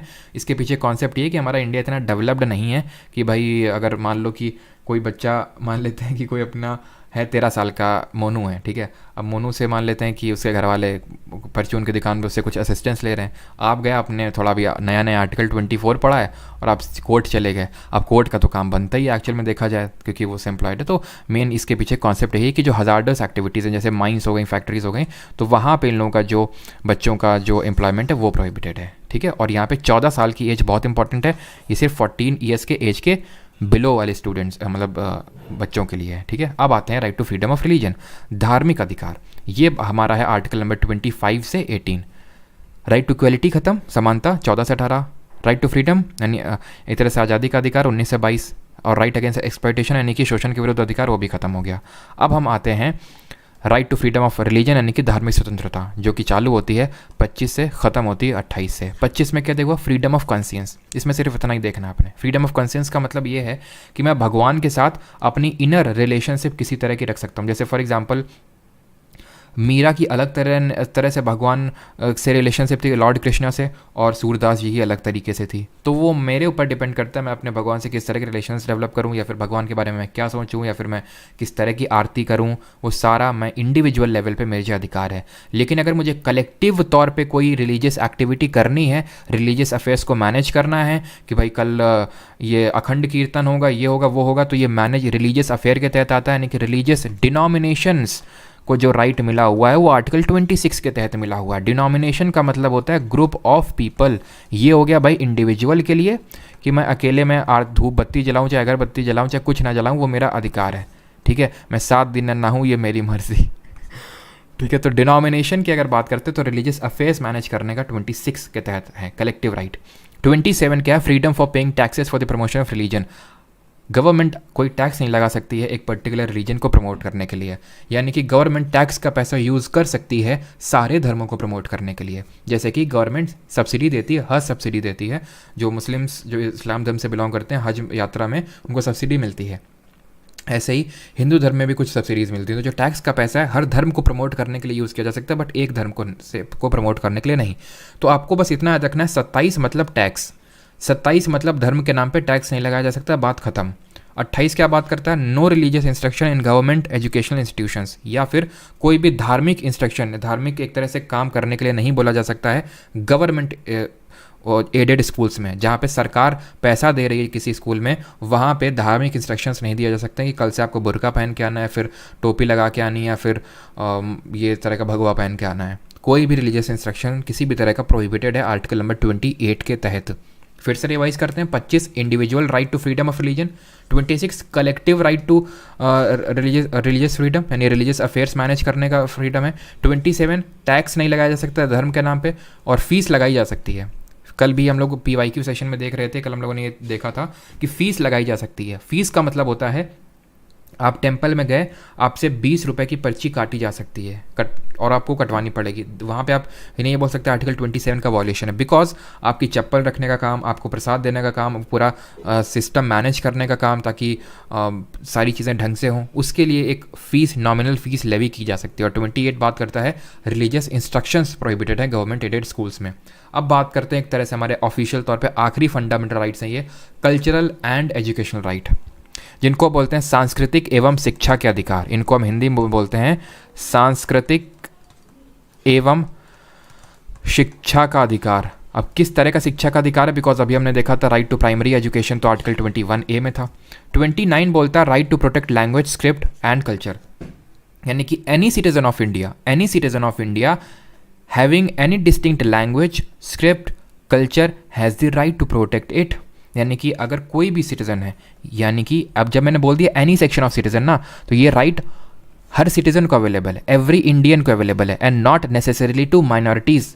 बहुत इंपॉर्टेंट डिफरेंस है। आर्टिकल 30 है ये सिर्फ माइनॉरिटीज़ को मिला हुआ है, ओनली टू माइनॉरिटीज़, लेकिन जो आर्टिकल नंबर 29 के तहत राइट है ये एवरी इंडियन सिटीजन को मिला हुआ है, चाहे माइनॉरिटी हो चाहे ना हो। अगर मेरी कोई डिस्टिंक्ट लैंग्वेज है, अगर मेरी भोजपुरी लैंग्वेज है, डिस्टिंक्ट लैंग्वेज है, तो मेरा उस पर हक है कि मैं उसको प्रोटेक्ट करूँ, उसका खूब प्रचार करूँ, जो करना है वो कर सकता हूँ मैं, उसको प्रोटेक्ट करने का। मेरा कोई पर्टिकुलर कल्चर है कि भाई हमारा कल्चर ये है कि कोई भी आएगा तो उसके पैर चूमेंगे क्योंकि हम बलबन के फॉलोवर्स हैं, ठीक है, तो आप कर सकते हैं सिजदा और पैबोस, वो आपका डिस्टिंक्ट कल्चर है, आप पैर चूम सकते हैं। तो आर्टिकल नंबर 29, ऑब्वियस सी बात है, रीजनेबल रिस्ट्रिक्शंस तो होते ही है। तो आर्टिकल नंबर 29 का एक ये भी कंपोनेंट है, ये भी अधिकार देता है कि कोई भी अपने बच्चे को उसकी नेटिव लैंग्वेज में शिक्षा भी दे सकता है।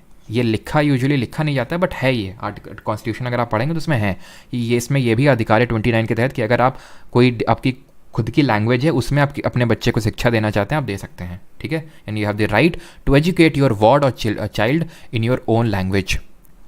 30 क्या बात करता है, right to establish and administer educational institutions, यानी आपको ये अधिकार है कि आप इस्टेब्लिश कर सकते हैं और एडमिनिस्टर कर सकते हैं किसी भी एजुकेशनल इंस्टीट्यूशन को, शिक्षण संस्थान को।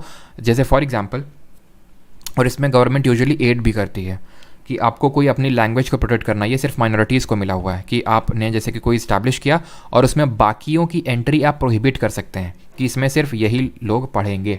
तो इस तरह से समझिए कि जो माइनॉरिटीज़ हैं वो किसी एक अपनी, अब माइनॉरिटी हैं तो क्यों हैं, क्योंकि उनका कोई एक पर्टिकुलर कल्चर होगा एक तरह का जो नॉर्मल लोगों से अलग होगा, तो उसको प्रोटेक्ट करने के लिए वो एक एजुकेशनल इंस्टीट्यूशन इस्टेब्लिश कर सकते हैं, वहाँ पे उस लैंग्वेज में पढ़ाई हो सकती है, उस कल्चर को फॉलो किया जाएगा। ये सारी चीज़ें आर्टिकल 30 के तहत हो सकती हैं, ठीक है। 28 में क्या था, 28 में था कि कोई धार्मिक इंस्ट्रक्शन, ठीक है, रिलीजियस इंस्ट्रक्शन नहीं दिया जा सकता गवर्नमेंट एडेड स्कूल्स में। लेकिन अगर कोई एक ऐसा स्कूल है जो कि मान लो कि एक हिंदू ट्रस्ट है कोई, ठीक है, मान लेते हैं एक शिव ट्रस्ट है, ठीक है, शिव ट्रस्ट है, ऐसे करके कोई फिर राम ट्रस्ट है, उस ट्रस्ट के पैसे से कोई स्कूल बनता है, उस ट्रस्ट के पैसे से वो स्कूल चलता है, तो वहाँ पे ये बोला जा सकता है कि हाँ हर किसी के बस्ते में शिव जी की फ़ोटो होगी, या फिर सुबह आने से पहले शिव जी की पूजा होगी, और अगर होमवर्क करके नहीं लाए तो टीचर शिव तांडव करेगा ये हो सकती है, क्यों, क्योंकि वो गवर्नमेंट एडेड स्कूल नहीं रहा, फिर समझ रहे हैं। तो बस क्योंकि उतने डीप में नीडेड नहीं है इसलिए मैंने आपको बताया नहीं, क्योंकि किस किस तरह के स्कूल होते हैं और किस किस तरह में रिलीजियस इंस्ट्रक्शन प्रोहिबिटेड हैं, किस में अलाउड है। बस आपने इतना याद रखना है कि 28 के तहत कोई धार्मिक इंस्ट्रक्शन नहीं दिया जा सकता है गवर्नमेंट एडेड स्कूल में, ख़त्म, ठीक है। और राइट्स हो गए आपके ख़त्म, राइट्स आपके ख़त्म हो गए यहाँ पे। आर्टिकल 31 ही जब हम DPSP देखेंगे ना तो वहाँ पे इसको देखेंगे, 31 को क्लियर हो गया। 32 पे आते हैं अभी, 32 बात करता है रिट की, इसके बाद 33 बचेगा, 34 बचेगा और 35 बचेगा, छोटे छोटे हैं, एक एक लाइन के हैं वो, और वो ख़त्म हो जाएंगे, लेकिन एक्चुअल में आपके मौलिक अधिकार हो गए ख़त्म। अब हम पढ़ेंगे आखिरी मौलिक अधिकार, राइट टू कॉन्स्टिट्यूशनल रेमेडी। वो ये बोलता है कि अब अगर आपके मौलिक अधिकारों का होता है हनन, तो अब आपके पास क्या है अधिकार। क्यों ये आर्टिकल 32 को इसमें डालना ज़रूरी था, इसकी इंपॉर्टेंस बताते हुए हमारे डॉक्टर भीमराव अंबेडकर जी कहते हैं कि it is the heart and soul of Indian constitution. ये हमारे अंबेडकर जी कहते हैं, उसके पीछे का रीज़न है, ये हमारे कहा डॉक्टर भीमराव अंबेडकर जी ने। रीज़न इसका ये है, फॉर एग्ज़ाम्पल मैं आपको बोलूँ कि ये लो 1 करोड़ रुपए, लेकिन तुम इसको खर्च नहीं कर सकते हो, इस बात का कोई लॉजिक बनता है, नहीं बनता है। उसी तरह हमारे कॉन्स्टिट्यूशनल मेकर्स ने हमें इतने सारे राइट दे दिए, इतने सारे कॉम्प्रिहेंसिव राइट दे दिए जो किसी कंट्री के कॉन्स्टिट्यूशन में नहीं है, लेकिन उनको प्रोटेक्ट ही नहीं कर रहा है। अब मान लो फॉर एग्जांपल हमारे राइट को किसी ने छीन लिया, तो अब क्या होगा, मेरे पास क्या राइट है, मान लो छीन लिया तो मैं कुछ कर सकता हूँ, तभी तो वो किसी मायने हैं उसके राइट के, तो वो मायने आर्टिकल 32 से स्थापित किए जाते हैं, जहाँ पे अगर किसी के फंडामेंटल राइट्स का वॉलेशन होता है तो आप इस आर्टिकल 32 का यूज़ करके एंड आर्टिकल 226 का यूज़ करके आप कोर्ट जा सकते हैं। 32 का यूज़ करके सुप्रीम कोर्ट जा सकते हैं, 226 का यूज़ करके आप हाई कोर्ट जा सकते हैं। तो सर इसको 226 में क्यों रखा, हाई कोर्ट को अलग से क्यों रखा और 226 इतना दूर क्यों रखा? क्योंकि 32 तो हमारा फंडामेंटल राइट हो गया, लेकिन 226 तो इस तरह से फंडामेंटल राइट हुआ ही नहीं। बिल्कुल बात सही है, यही अंतर आएगा आप रिट में। रिट क्या होती है समझ गए? अभी देखेंगे 5 तरह की रिट होती हैं जिनको कि हमारा कोर्ट इशू करता है अगर हमें फंडामेंटल राइट का वायलेशन होता है, लेकिन रिट जुरिस्डिक्शन में अंतर होता है। रिट का जो क्षेत्राधिकार होता है जुरिस्डिक्शन, सुप्रीम कोर्ट का और हाई कोर्ट में, उसमें डिफरेंसेस क्या है वो समझ लो अभी, ठीक है? डिफरेंसेस क्या है? पहला डिफरेंस तो ये है कि supreme court cannot refuse to issue writ. आप सुप्रीम कोर्ट गए, वो मना नहीं कर सकता है। इसका मतलब सर हाई कोर्ट कर सकता है? जी हाँ कर सकता है, बस यही कारण है कि इसको 226 में रखा गया है। Supreme court cannot refuse, यानी कि हमारा फाइनल गारंटर है फंडामेंटल राइट का supreme court. It cannot refuse to issue it but high court can. Clear हो गया कि क्यों 226 में वहाँ पे पड़ा हुआ है?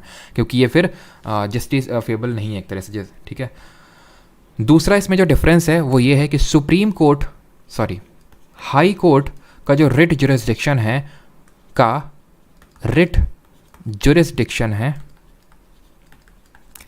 Is wider than supreme court का रिट जुरिस्डिक्शन। नोट्स जो बना रहे हो पूरा लिखिएगा, ठीक है? किस मामले में? सुप्रीम कोर्ट जो ना, यहाँ पर डब्बा बना रहा हूँ और ये यहाँ पे मैं अलग से लिख रहा हूँ कि supreme court can issue writs for fundamental rights only, but high court can issue writ for both fundamental right plus legal right, विधि अधिकार के लिए। नहीं है कि अगर मेरे राइट टू प्रॉपर्टी का हनन हुआ तो मैं सुप्रीम कोर्ट के पास नहीं जा सकता हूँ फिर उस केस में डायरेक्टली आर्टिकल 32 का यूज़। फिर मैं ये नहीं बोल सकता कि नहीं ये तो मेरा राइट है, लेकिन मैं हाई कोर्ट जा सकता हूँ और वो रिट इशू कर सकता है, क्योंकि लीगल राइट के मैटर्स पे रिट इशू करने का पावर हाई कोर्ट के पास है। तो दोनों डिफरेंसेस आप समझ गए। एक तो सुप्रीम कोर्ट कभी रिफ्यूज़ नहीं कर सकता रिट इशू करने से फंडामेंटल राइट्स की जब बात आती है तब, और हाई कोर्ट ना सिर्फ फंडामेंटल राइट को इशू के केस में इशू कर सकता है रिट को, बल्कि लीगल राइट का वायलेशन होता है तो भी कर सकता है, बट वो मना कर सकता है। ये पहला वाला बोलता है। खत्म हो गया। अब आई होप यहाँ तक सभी को क्लियर होगा। अब हम यहाँ पे देखेंगे कि हमारी कितने टाइप की रिट होती हैं और उनका मतलब क्या होता है, यहाँ से क्या क्या पोटेंशियल क्वेश्चंस बन सकते हैं एग्जाम में, ठीक है। बस यही लास्ट टॉपिक है आपका। इसके बाद एक एक लाइन के 33, 34 और 35 है। इसको भी ऐसा आपको समझाऊंगा ना मैं, आपको एकदम सारी चीज़ें समझ में आएंगी। और उसके बाद थोड़ा ट्रिक विक देख लेंगे, अगर जिसको याद ना। वैसे तो ट्रिक से मैं नहीं बोलूँगा, आप याद करिए इस तरह से, धीरे धीरे याद हो जाएंगे। हम लोग इतने क्वेश्चंस करेंगे, ठीक है। चलो, तो भाई फर्स्ट एक तरह की रिट है हेबियस कॉर्पस। इसका मतलब होता है to have the body of. इसका मतलब होता है to have the body of. इसका लिटरल मीनिंग है to have the body of, यानी उसका शरीर लेके आओ। जैसे फॉर एग्जांपल वही एग्जांपल लेते हैं, मिस्टर ए मिसेस बी के साथ भाग गए, ठीक, भाग गए और बीच में पकड़ लिया मिसेस बी के घर वालों ने। मिस्टर ए को पिटाई कराई, इनको जो है धर लिया, उन्होंने पिटाई करवाई और पुलिस के पास नहीं लिया, धर लिया इनको। अब इनके दोस्त मिस्टर जो ए के जो मिस्टर दोस्त हैं मिस्टर एक्स, उनको पता चला कि यार मेरा दोस्त तो गायब हो गया, और उनको ये कानो कान खबर लग गई कि है कहाँ पे वो, और इसको किस तरह से किन लोगों ने बंदी बना के रखा है। उस केस में जाएंगे सुप्रीम कोर्ट जारी करेगा हेबियस कॉर्पस, और वो बोलेगा उनसे, पुलिस से बोलेगा कि उसका बॉडी सामने प्रस्तुत करो यहाँ पे, to have the body of. यानी कि जब किसी का अनलॉफुल डिटेंशन हो जाता है, यानी कि कानून के हिसाब से डिटेंशन नहीं होता है, तो उस केस में हेबियस कॉर्पस को इशू किया जाता है। इसका मतलब होता है to have the body of. इसको याद रखिएगा लिटरल मीनिंग को, to release a person who has been detained unlawfully whether in prison और इन प्राइवेट कस्टडी। मैंडमस की बात करते हैं। मैंडमस का मतलब होता है वी कमांड, यानी हम तुम्हें कमांड कर रहे हैं। ये कब कमांड दिया जाता है, जैसे फॉर एग्जाम्पल कोई गवर्नमेंट का आदमी है, वो काम नहीं कर रहा है, जो मैंडेटरी काम है, मैंडमस कहाँ से आया, मैंडेटरी से। तो मैंडेटरी काम को अगर कोई नहीं कर रहा है तो सुप्रीम कोर्ट या हाई कोर्ट बोल सकता है कि we command you to do that work. आप कोई डॉक्यूमेंट बनवाने गए और कोई डॉक्यूमेंट बना ही नहीं रहा है, जबकि उसको बनाना चाहिए कायदे से, उसका काम है वो, तो फिर उस केस में इशू की जा सकती है वी कमांड, ठीक। सर्श्योरी की अगर बात करें, अब देखो कुछ एक्सेप्शंस हैं। मैंडमस में क्या एक्सेप्शन हो सकता है कि अगर मान लो कि कोई प्राइवेट वर्क है, जैसे फॉर एग्जांपल मेरा काम है कि या फिर मेरा ड्यूटी है कि 11 AM पे क्लास लेना है, लेकिन मैंने फॉर एग्जांपल क्लास लेने से मना कर दिया, 7 PM में क्लास लेने से मना कर दिया, तो आप कोर्ट में नहीं जा सकते हैं कि इनको तो क्लास लेना चाहिए 11 बजे से, लेकिन ये तो क्लास ही नहीं ले रहे हैं, क्योंकि मैं प्राइवेट संस्था हूँ, एक तरह से बोल सकते हैं आप, ठीक है।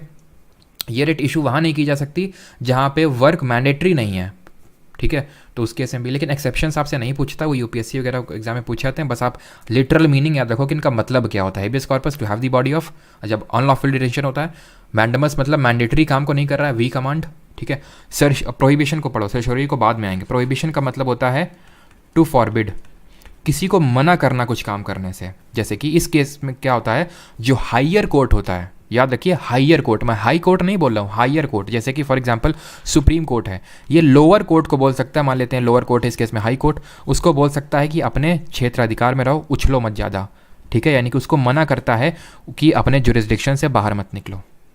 सर्शोरी इसका बड़ा भाई होता है प्रोहिबिशन का, इसका मतलब होता है टू बी सर्टिफाइड ऑफ। इसमें होता है कि जैसे लोअर कोर्ट जो है, इस केस में चलिए मान लेते हैं, इस केस में हम एग्जांपल ले लेते हैं, हायर कोर्ट इस केस में मान लेते हैं हाई कोर्ट है, हायर कोर्ट मान लेते हैं इस केस में हाई कोर्ट, और नीचे का कोई डिस्ट्रिक्ट कोर्ट है। डिस्ट्रिक्ट कोर्ट अपने जुरिस्डिक्शन से बाहर निकल गया, इसको मतलब मान लेते हैं कि ये अधिकार नहीं कि फांसी की सज़ा दे सके, इसने फांसी की सज़ा दे डाली, तो उस केस में हायर कोर्ट बोलेगा, ये हाई कोर्ट भी हो सकता है, सुप्रीम कोर्ट भी हो सकता है, कोई भी, वो बोलेगा एक तो पहले क्वैश कर देगा उसके ऑर्डर को, ख़त्म, उसको ऑर्डर को समाप्त कर देगा कि जो तुमने दिया ना ऑर्डर, इसको हम पहले समाप्त करते हैं और ये जो केस तुम डील कर रहे थे उसको अपने अंडर में लाते हैं। यानी प्रोहिबिशन में क्या हुआ, प्रोहिबिशन में सिर्फ मना किया कि रुक जाओ वहीं पे। सर्शोरी में क्या क्या कहा, सर्शोरी में क्योंकि वो चला गया है, रुकने की अब बात ही नहीं आती, वो अपने जुरिस्डिक्शन को क्रॉस कर चुका है, तो पहली बात तो उस ऑर्डर जो दिए हैं उसने उसको ख़त्म करेगा, प्लस उस केस को अपने अंडर में ले लेगा, यानी कि सर्शोरी बड़ा भाई है प्रोहिबिशन का।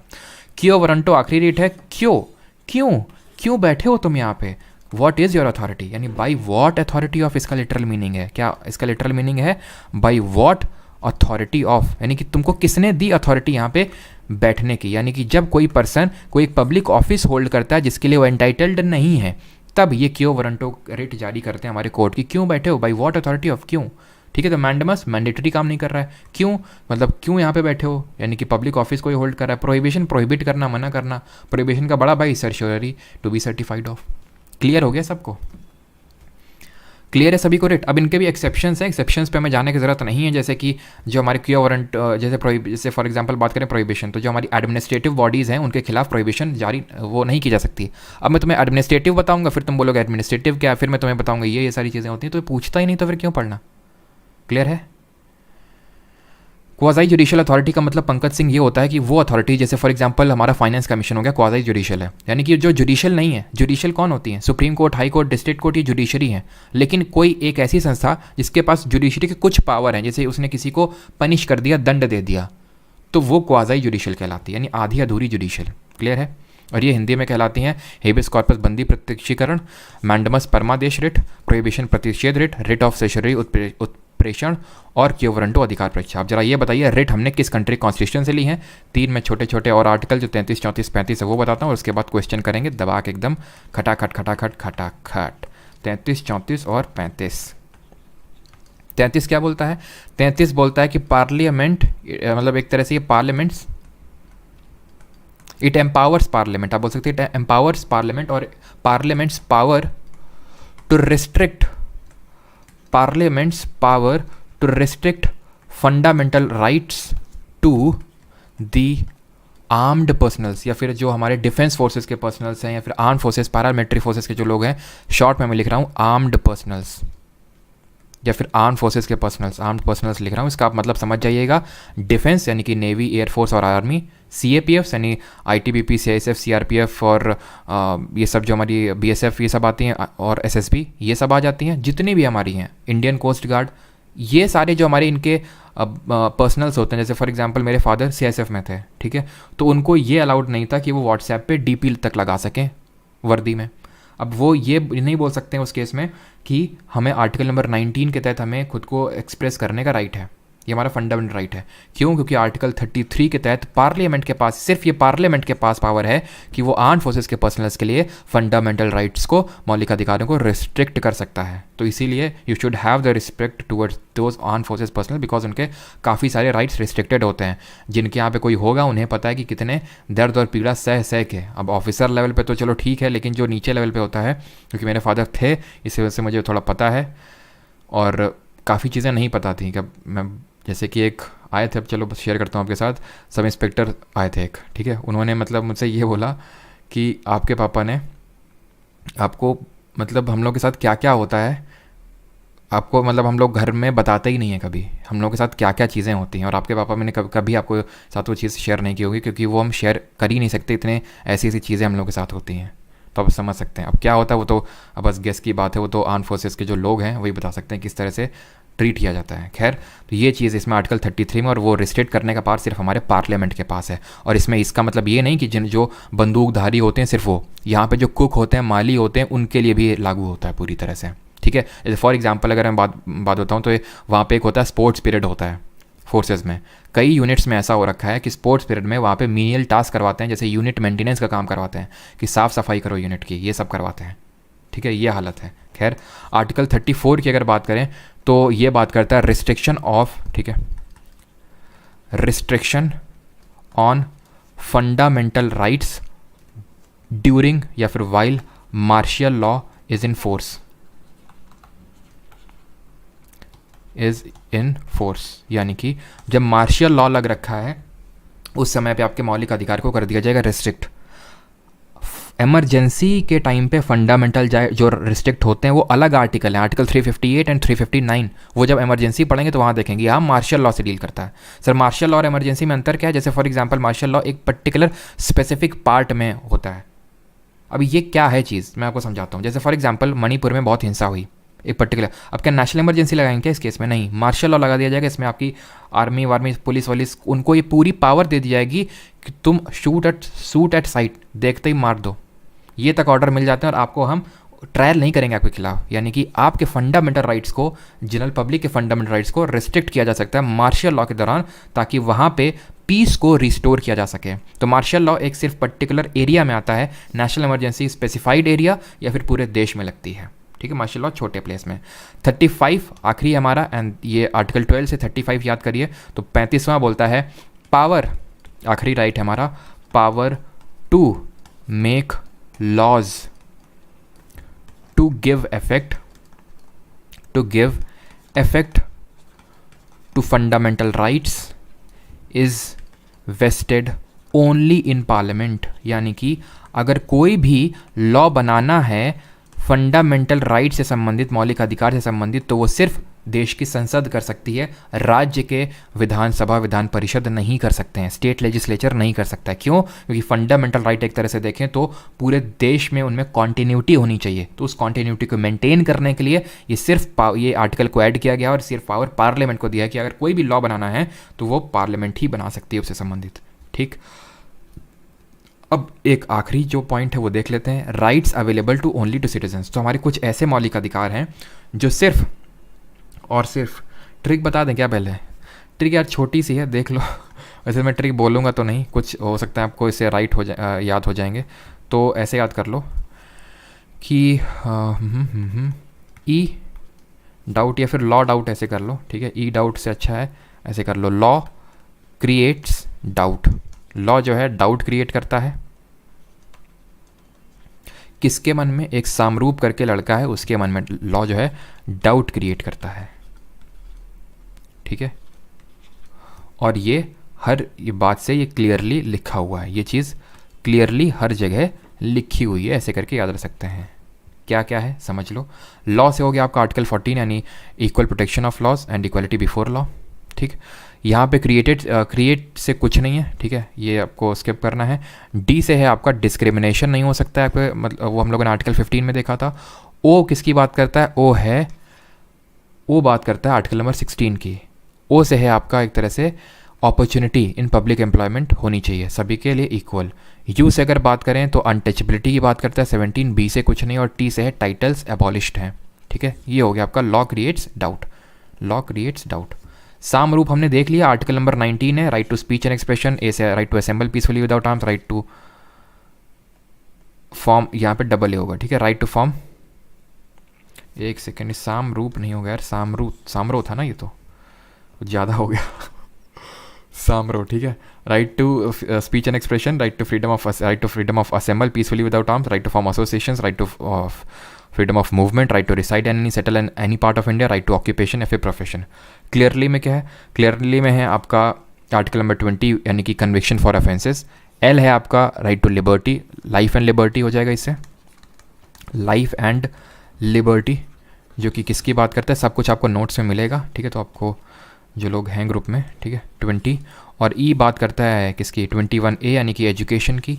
ए किसकी बात करता है, ए आपकी बात करेगा अरेस्ट एंड डिटेंशन की। 22 अरेस्ट एंड डिटेंशन की बात करेगा, आर्टिकल नंबर 22। आर किसकी बात करता है, आर किसी की बात नहीं करता है, तो इसको शॉर्ट में छोटे तौर पे लिख सकते हैं आप।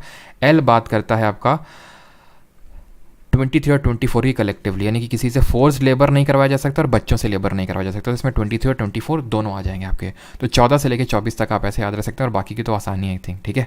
25 क्या बात करता है, individual. 26 collective. 27 tax. 28 religious instruction. 29 और 30 कल्चरल एजुकेशनल राइट हैं। अब आखिरी देख लेते हैं, उसके बाद बस क्वेश्चन की शुरुआत होगी अब, ठीक है। और आखिरी है हमारा rights available only to citizen. इसमें आपको एक मंत्र का जाप करना है। ये कौन सा मंत्र है, ये मंत्र है 15, 16, 19, 29, 30। ये वो आर्टिकल्स हैं जिनके तहत जो राइट्स मेंशन्ड हैं वो सिर्फ और सिर्फ सिटीजन्स को ही मिले हुए हैं, फॉरेनर्स को नहीं मिले हुए हैं। बाकी के जो हो गए जैसे 14, 17, 18, 20, 21, 22 ये सबको मिले हुए हैं, सिटीजन्स को भी और फॉरेनर्स को भी। तो अगर मैं आपसे एक क्वेश्चन पूछ लूँ अभी के अभी, बताओ राइट टू, मैं यहाँ पे लिख रहा हूँ एक, जल्दी से आंसर करिएगा इस क्वेश्चन का, राइट टू लाइफ। इनमें से कौन सा राइट जो है बोथ सिटीजन और फॉरेनर सबको मिला हुआ है, ठीक है, सबको मिला हुआ है। पहला है right to life and personal liberty, सबको मिला हुआ है, बोल रहा हूँ, ठीक है। राइट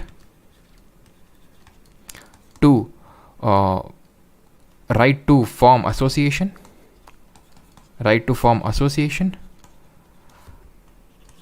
और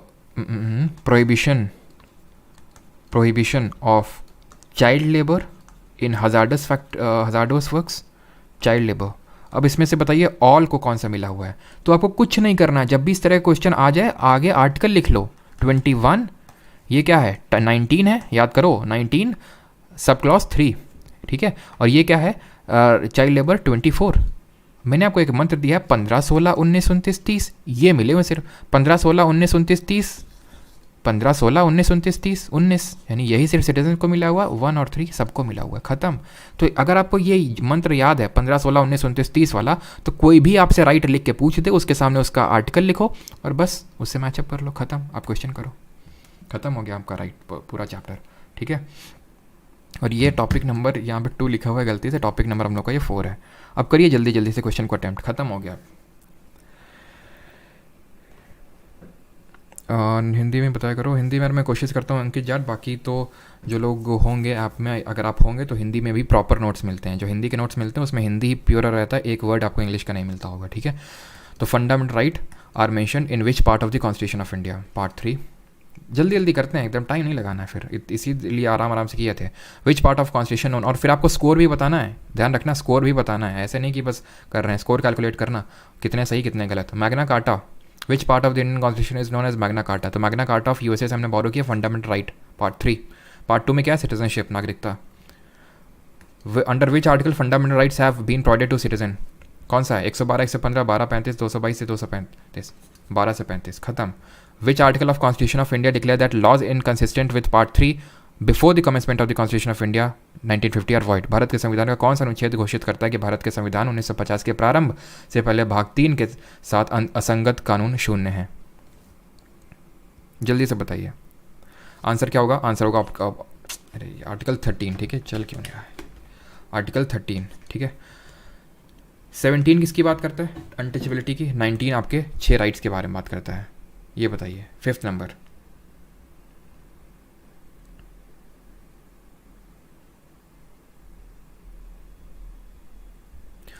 फिफ्थ बात करता है which article gives precedence to constitutional provision over the laws made by the union parliament state legislature, यानी संविधान को ऊपर रखता है कानून से। 13 बात करता है, 13 यही तो बोलता है अगर कोई भी लॉ बनाया गया और वो अगर इन कॉन्ट्रवेंशन है फंडामेंटल राइट्स जो कि हमारे कॉन्स्टिट्यूशन में लिखे हुए हैं, तो फंडामेंटल राइट्स को मैं कॉन्स्टिट्यूशनल राइट्स भी बोल सकता हूँ।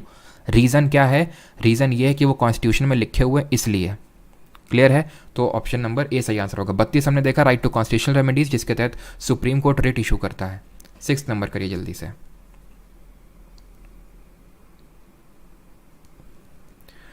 एंसिलरी राइट्स क्या हैं? एंसिलरी राइट्स देखो, एक तरह से एंसिलरी राइट्स मैं बोल सकता हूँ जो एक तरह से प्रॉपर्टी से रिलेटेड है किसी तरह से, ठीक है, जो कि आपके फंडामेंटल राइट नहीं है नेचर में, बट जैसे मान लेते हैं कि कोई फॉर एग्जांपल मुझे राइट है कि किसी कानून ने मुझे अधिकार दिया, जैसे अगर किसी ने मेरे कंटेंट की चोरी करी, ठीक है, आप में से, तो उसके खिलाफ मैं केस कर सकता हूँ, तो वो एक फंडामेंटल राइट नहीं, एंसिलरी राइट के तहत आएगा, ठीक है।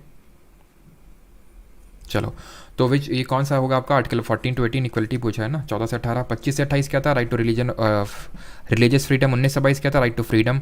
और 23-24 right against exploitation. Which article of constitution of India provides equal protection of the law and equality before law?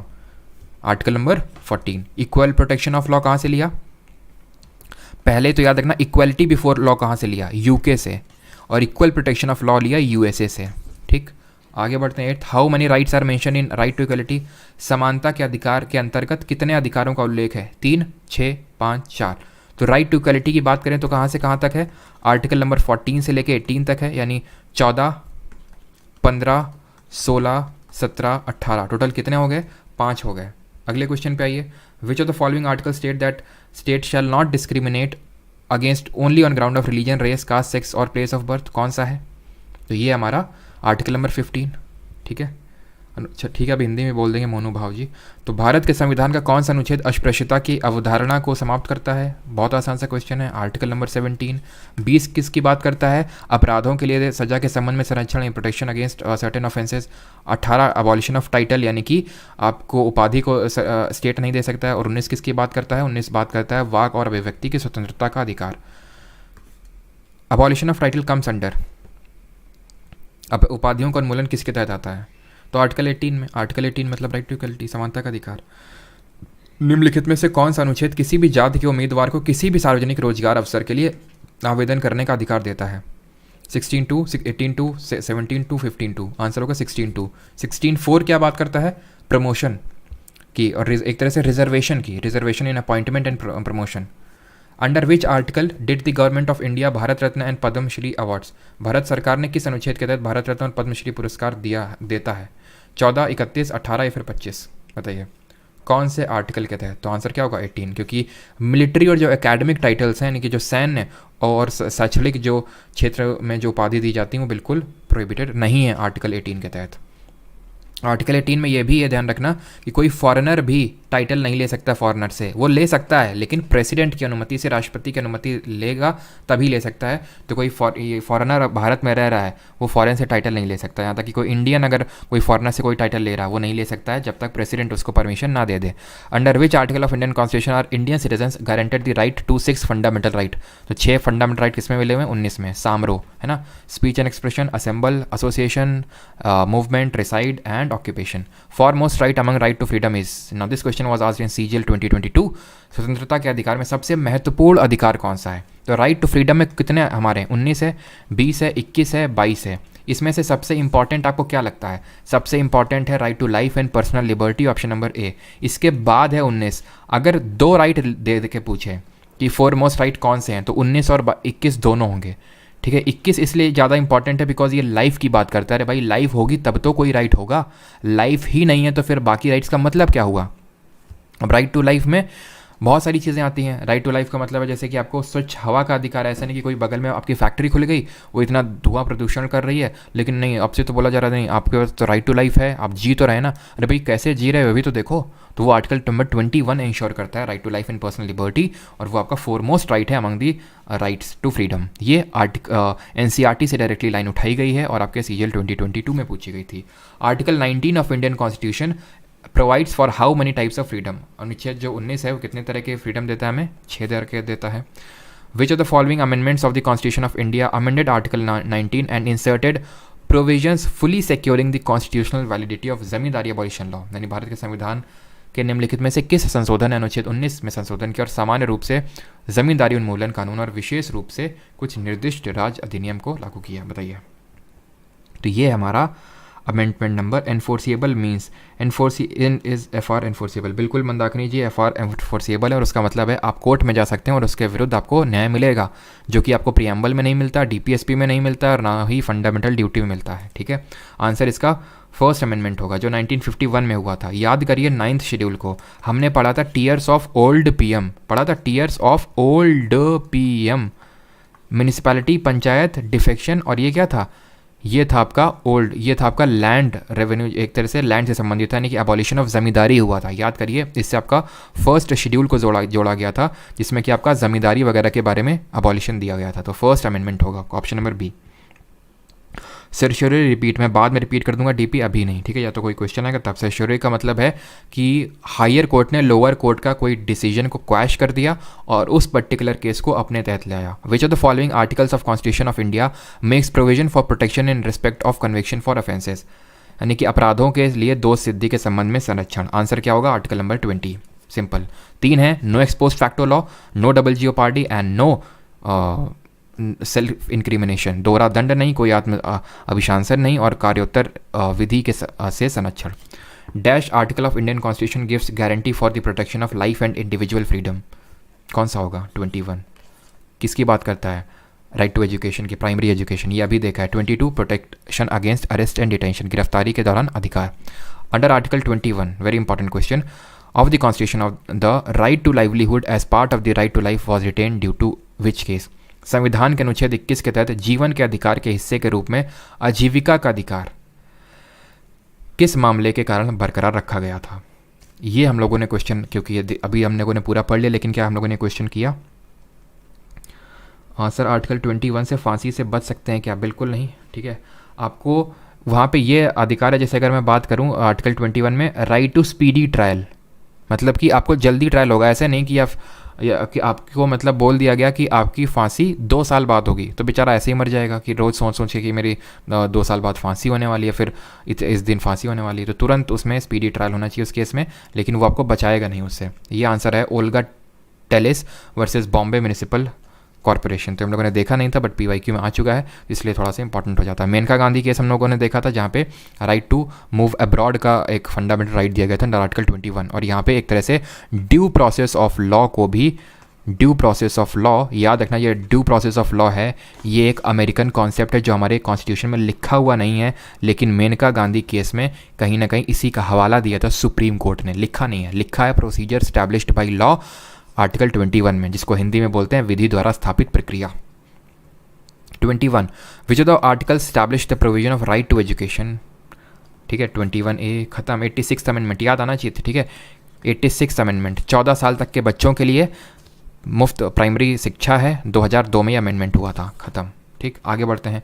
Under dash article every citizen of India has given the right to health, right to health किस में होगा बताइए मुझे जल्दी से। Isha Sharma sir, paid course में आप static के टॉपिक्स भी कवर करवाओगे, सारे टॉपिक्स कवर होंगे जो आपके एसएससी जीके में आते हैं, bit science, polity, geography, static, सब कुछ। तो 21 यहाँ सॉरी हाँ 21 होगा। मैंने क्या बोला था, राइट टू हेल्थ, जिसका कोई नहीं उसका article 21, right to health, right to electricity, right to sleep, right to speedy trial, right to reputation, सब कुछ 21 में घुसा हुआ। राइट अगेंस्ट हैंड कफिंग अगला है 24।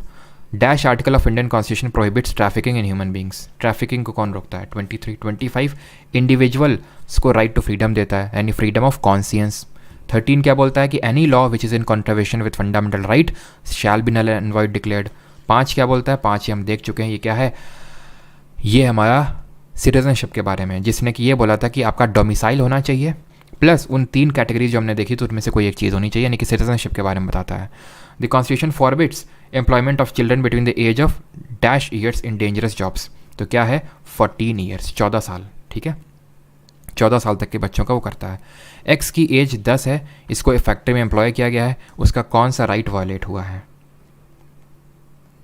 सरकारी नौकरी वो परमार एकेडमी ऐप से आप कर सकते हैं, तो आंसर क्या होगा यहाँ पे, फैक्ट्री में एम्प्लॉयड है, तो आंसर होगा यहाँ पे राइट अगेंस्ट एक्सप्लॉयटेशन, बिकॉज इसी में आता है। यहाँ पे वॉयलेट कौन सा हुआ आर्टिकल, आर्टिकल नंबर 24 वॉयलेट हुआ है, क्योंकि वो 14 साल से कम का है।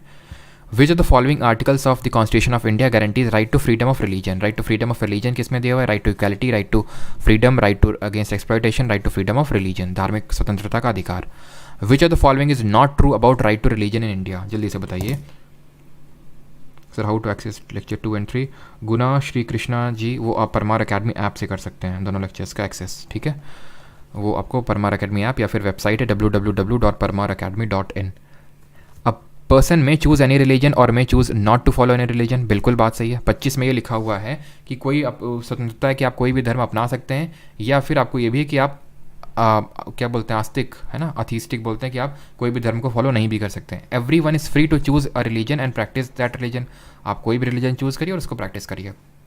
Right to profess, follow and propagate any religion, यानी आप उस रिलीजन को खुद प्रैक्टिस करो, उसको फॉलो करो और उसका प्रचार करो। ये आर्टिकल 25 पावर देता है। ये तीनों जो है ना आर्टिकल 25 के ही कॉम्पोनेंट्स हैं।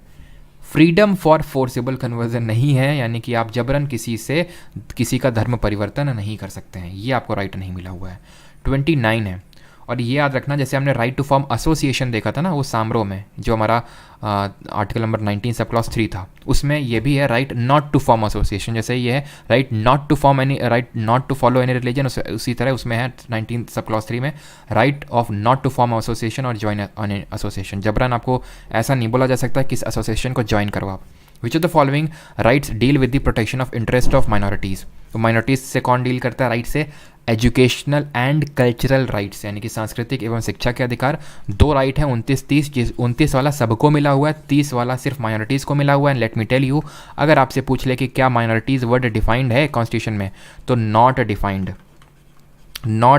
है, ये कहीं पे भी कॉन्स्टिट्यूशन में डिफाइंड नहीं है। कभी भी क्वेश्चन पूछ ले कि क्या ये चीज़ डिफाइंड है कॉन्स्टिट्यूशन में, तो ये आप ये मानिए कि वो डिफाइंड नहीं है, तभी वो पूछ रहा है, ठीक है। तो option number D. 30 I think one of the आखिरी क्वेश्चंस में हम लोग का, 1978 में कौन सा अमेंडमेंट से राइट टू प्रॉपर्टी को एज अ फंडामेंटल राइट हटा दिया गया था? तो कौन सा था? 44th अमेंडमेंट, 42nd नहीं है, बस ध्यान रखना।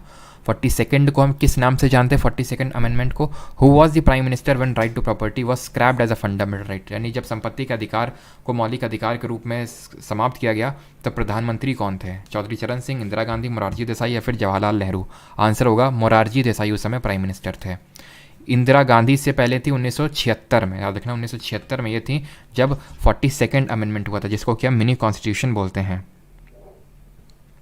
सर किसी को नाइटहुड का टाइटल मिले तो वो भी प्रेसिडेंट से पूछे, वो भी फॉरेनर से मिल रहा है? तो कोई भी टाइटल मिल रहा है ना, तो प्रेसिडेंट से पूछ के ही वो टाइटल ले सकता है, बिना पूछे नहीं। विच of the following articles of constitution of India provides constitutional remedies for the enforcement of fundamental right? तो कौन सी है हमारा? आर्टिकल नंबर 32, जो हमें राइट टू मतलब कॉन्स्टिट्यूशनल रेमेडीज़ देता है, जिसके तहत हम यूज़ करके सुप्रीम कोर्ट जा सकते हैं, और सुप्रीम कोर्ट हमारी 5 तरह की रिट्स इशू कर सकता है। तो कितने टाइप्स की रिट? 5 तरह की writ. 34th, which special order of the court means arrested person should be presented before the court? कौन सा है? हेबियस कॉर्पस, मैंडमस, सर्शरी या फिर क्यो वारंटो? तो आंसर क्या होगा? इसका मतलब है क्या है? To have the body of, to have the body of. Mandamus क्या है? वी कमांड, ये बोलता है वी कमांड, हम आपको निर्देश देते हैं। सर्शरी का मतलब क्या है?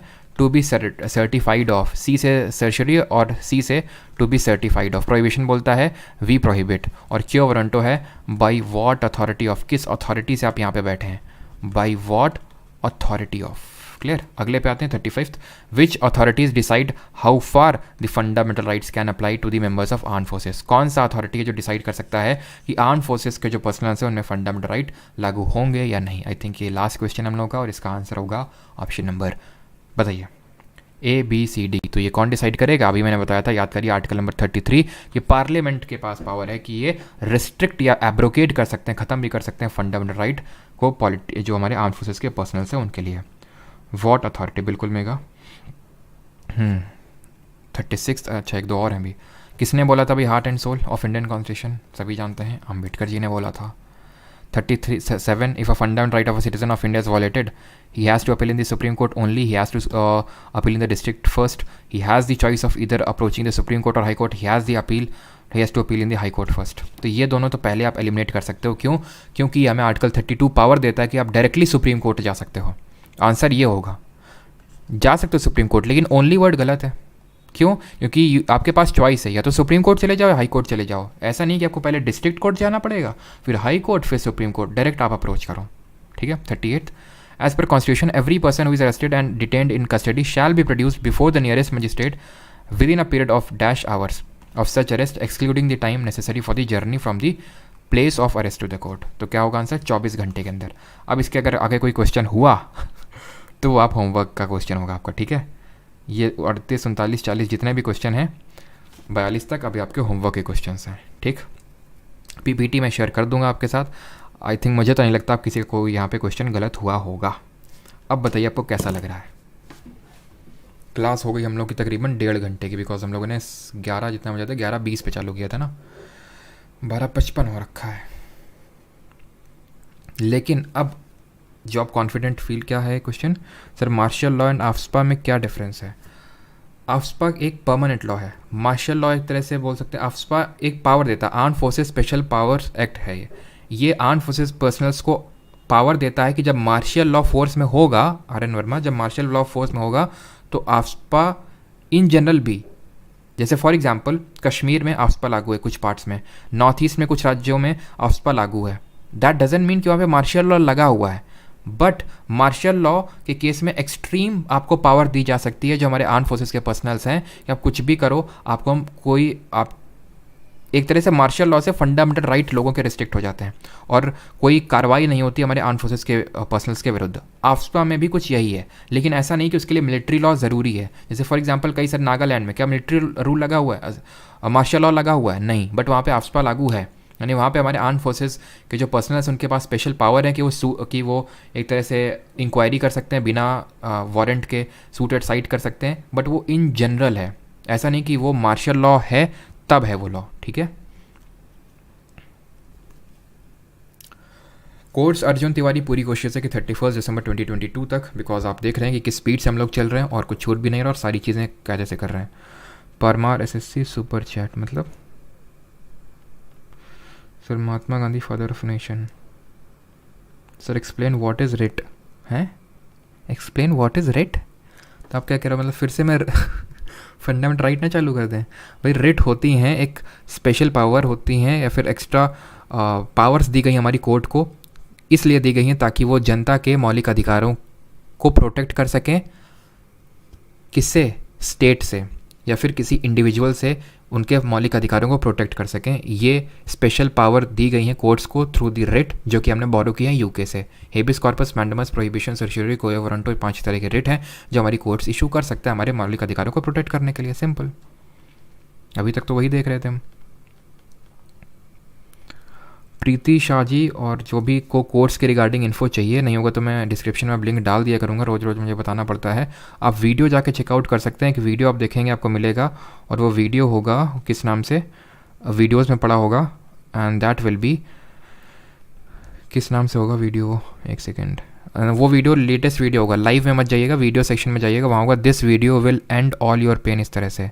और लाइव सेक्शन में जाएंगे तो एक वीडियो मिलेगा all doubts regarding new upcoming lecture, उसमें आप जाके देख सकते हो, उसमें सारी चीज़ें क्लियरली बताई गई हैं, ठीक है। परमार अकेडमी ऐप से कोर्स में एनरोल कर सकते हो। जिन लोगों ने टेलीग्राम ज्वाइन नहीं किया कर लेंगे, वहीं पे ऐप के अंदर ही टेलीग्राम का लिंक होगा। Alright, thank you. संडे को टेस्ट सबके लिए नहीं है, जिन लोगों ने कर रखा है भाई कुछ तो स्पेशल होना चाहिए ना उनके लिए, हैं। तो टेस्ट जो भी बैच में एनरोल्ड है स्टूडेंट, यार मुझे बार बार मतलब ये मत कहलवाया करो, मैं फिर वही चीज़ बोल रहा हूँ कि ये बैच की क्लासेस हैं, मैं सिर्फ स्ट्रीम इनको यहाँ पे इसलिए कर देता हूँ ताकि अगर किसी को देखना है, जैसे अगर कोई मेंस का बंदा है, ठीक है, उसको नहीं सारी चीज़ें पढ़नी, लेकिन फंडामेंटल राइट उसको पढ़ना है कायदे से, तो उसने पढ़ लिया, कोर्स लेने की ज़रूरत नहीं है उसको। मैं फोर्स नहीं कर रहा हूँ, मैं बोल रहा हूँ अगर आपको ज़रूरत है तभी आप कोर्स में एनरोल करिए। PYQ सीरीज़ भी तो हम लोग की चल रही है 7 PM पे, उससे भी आपकी काफ़ी चीज़ें हो सकती हैं। अगर आपने सारी चीज़ें कर रखी हैं तो मैं तो आपको वही एडवाइस करूँगा। यहाँ पे क्या कि आपको नोट्स, ये रिकॉर्डिंग्स मिल जाएंगी, ये PPT मिल जाएगी, ये नोट्स मिल जाएंगे, और जो क्विजेज़ हुआ करेंगी वीकली बेसिस पे वो आपकी रहेंगी, ठीक है। ऑलराइट, और अगर कोई जो स्पेशल सेशन हम लोग रखेंगे टेलीग्राम पे तो वो आपका वहीं पे हो जाएगा, ठीक है। बाकी जिसको एनरोल करना है, परमार अकेडमी ऐप है, ठीक है, गूगल प्ले स्टोर से डाउनलोड कर सकते हैं।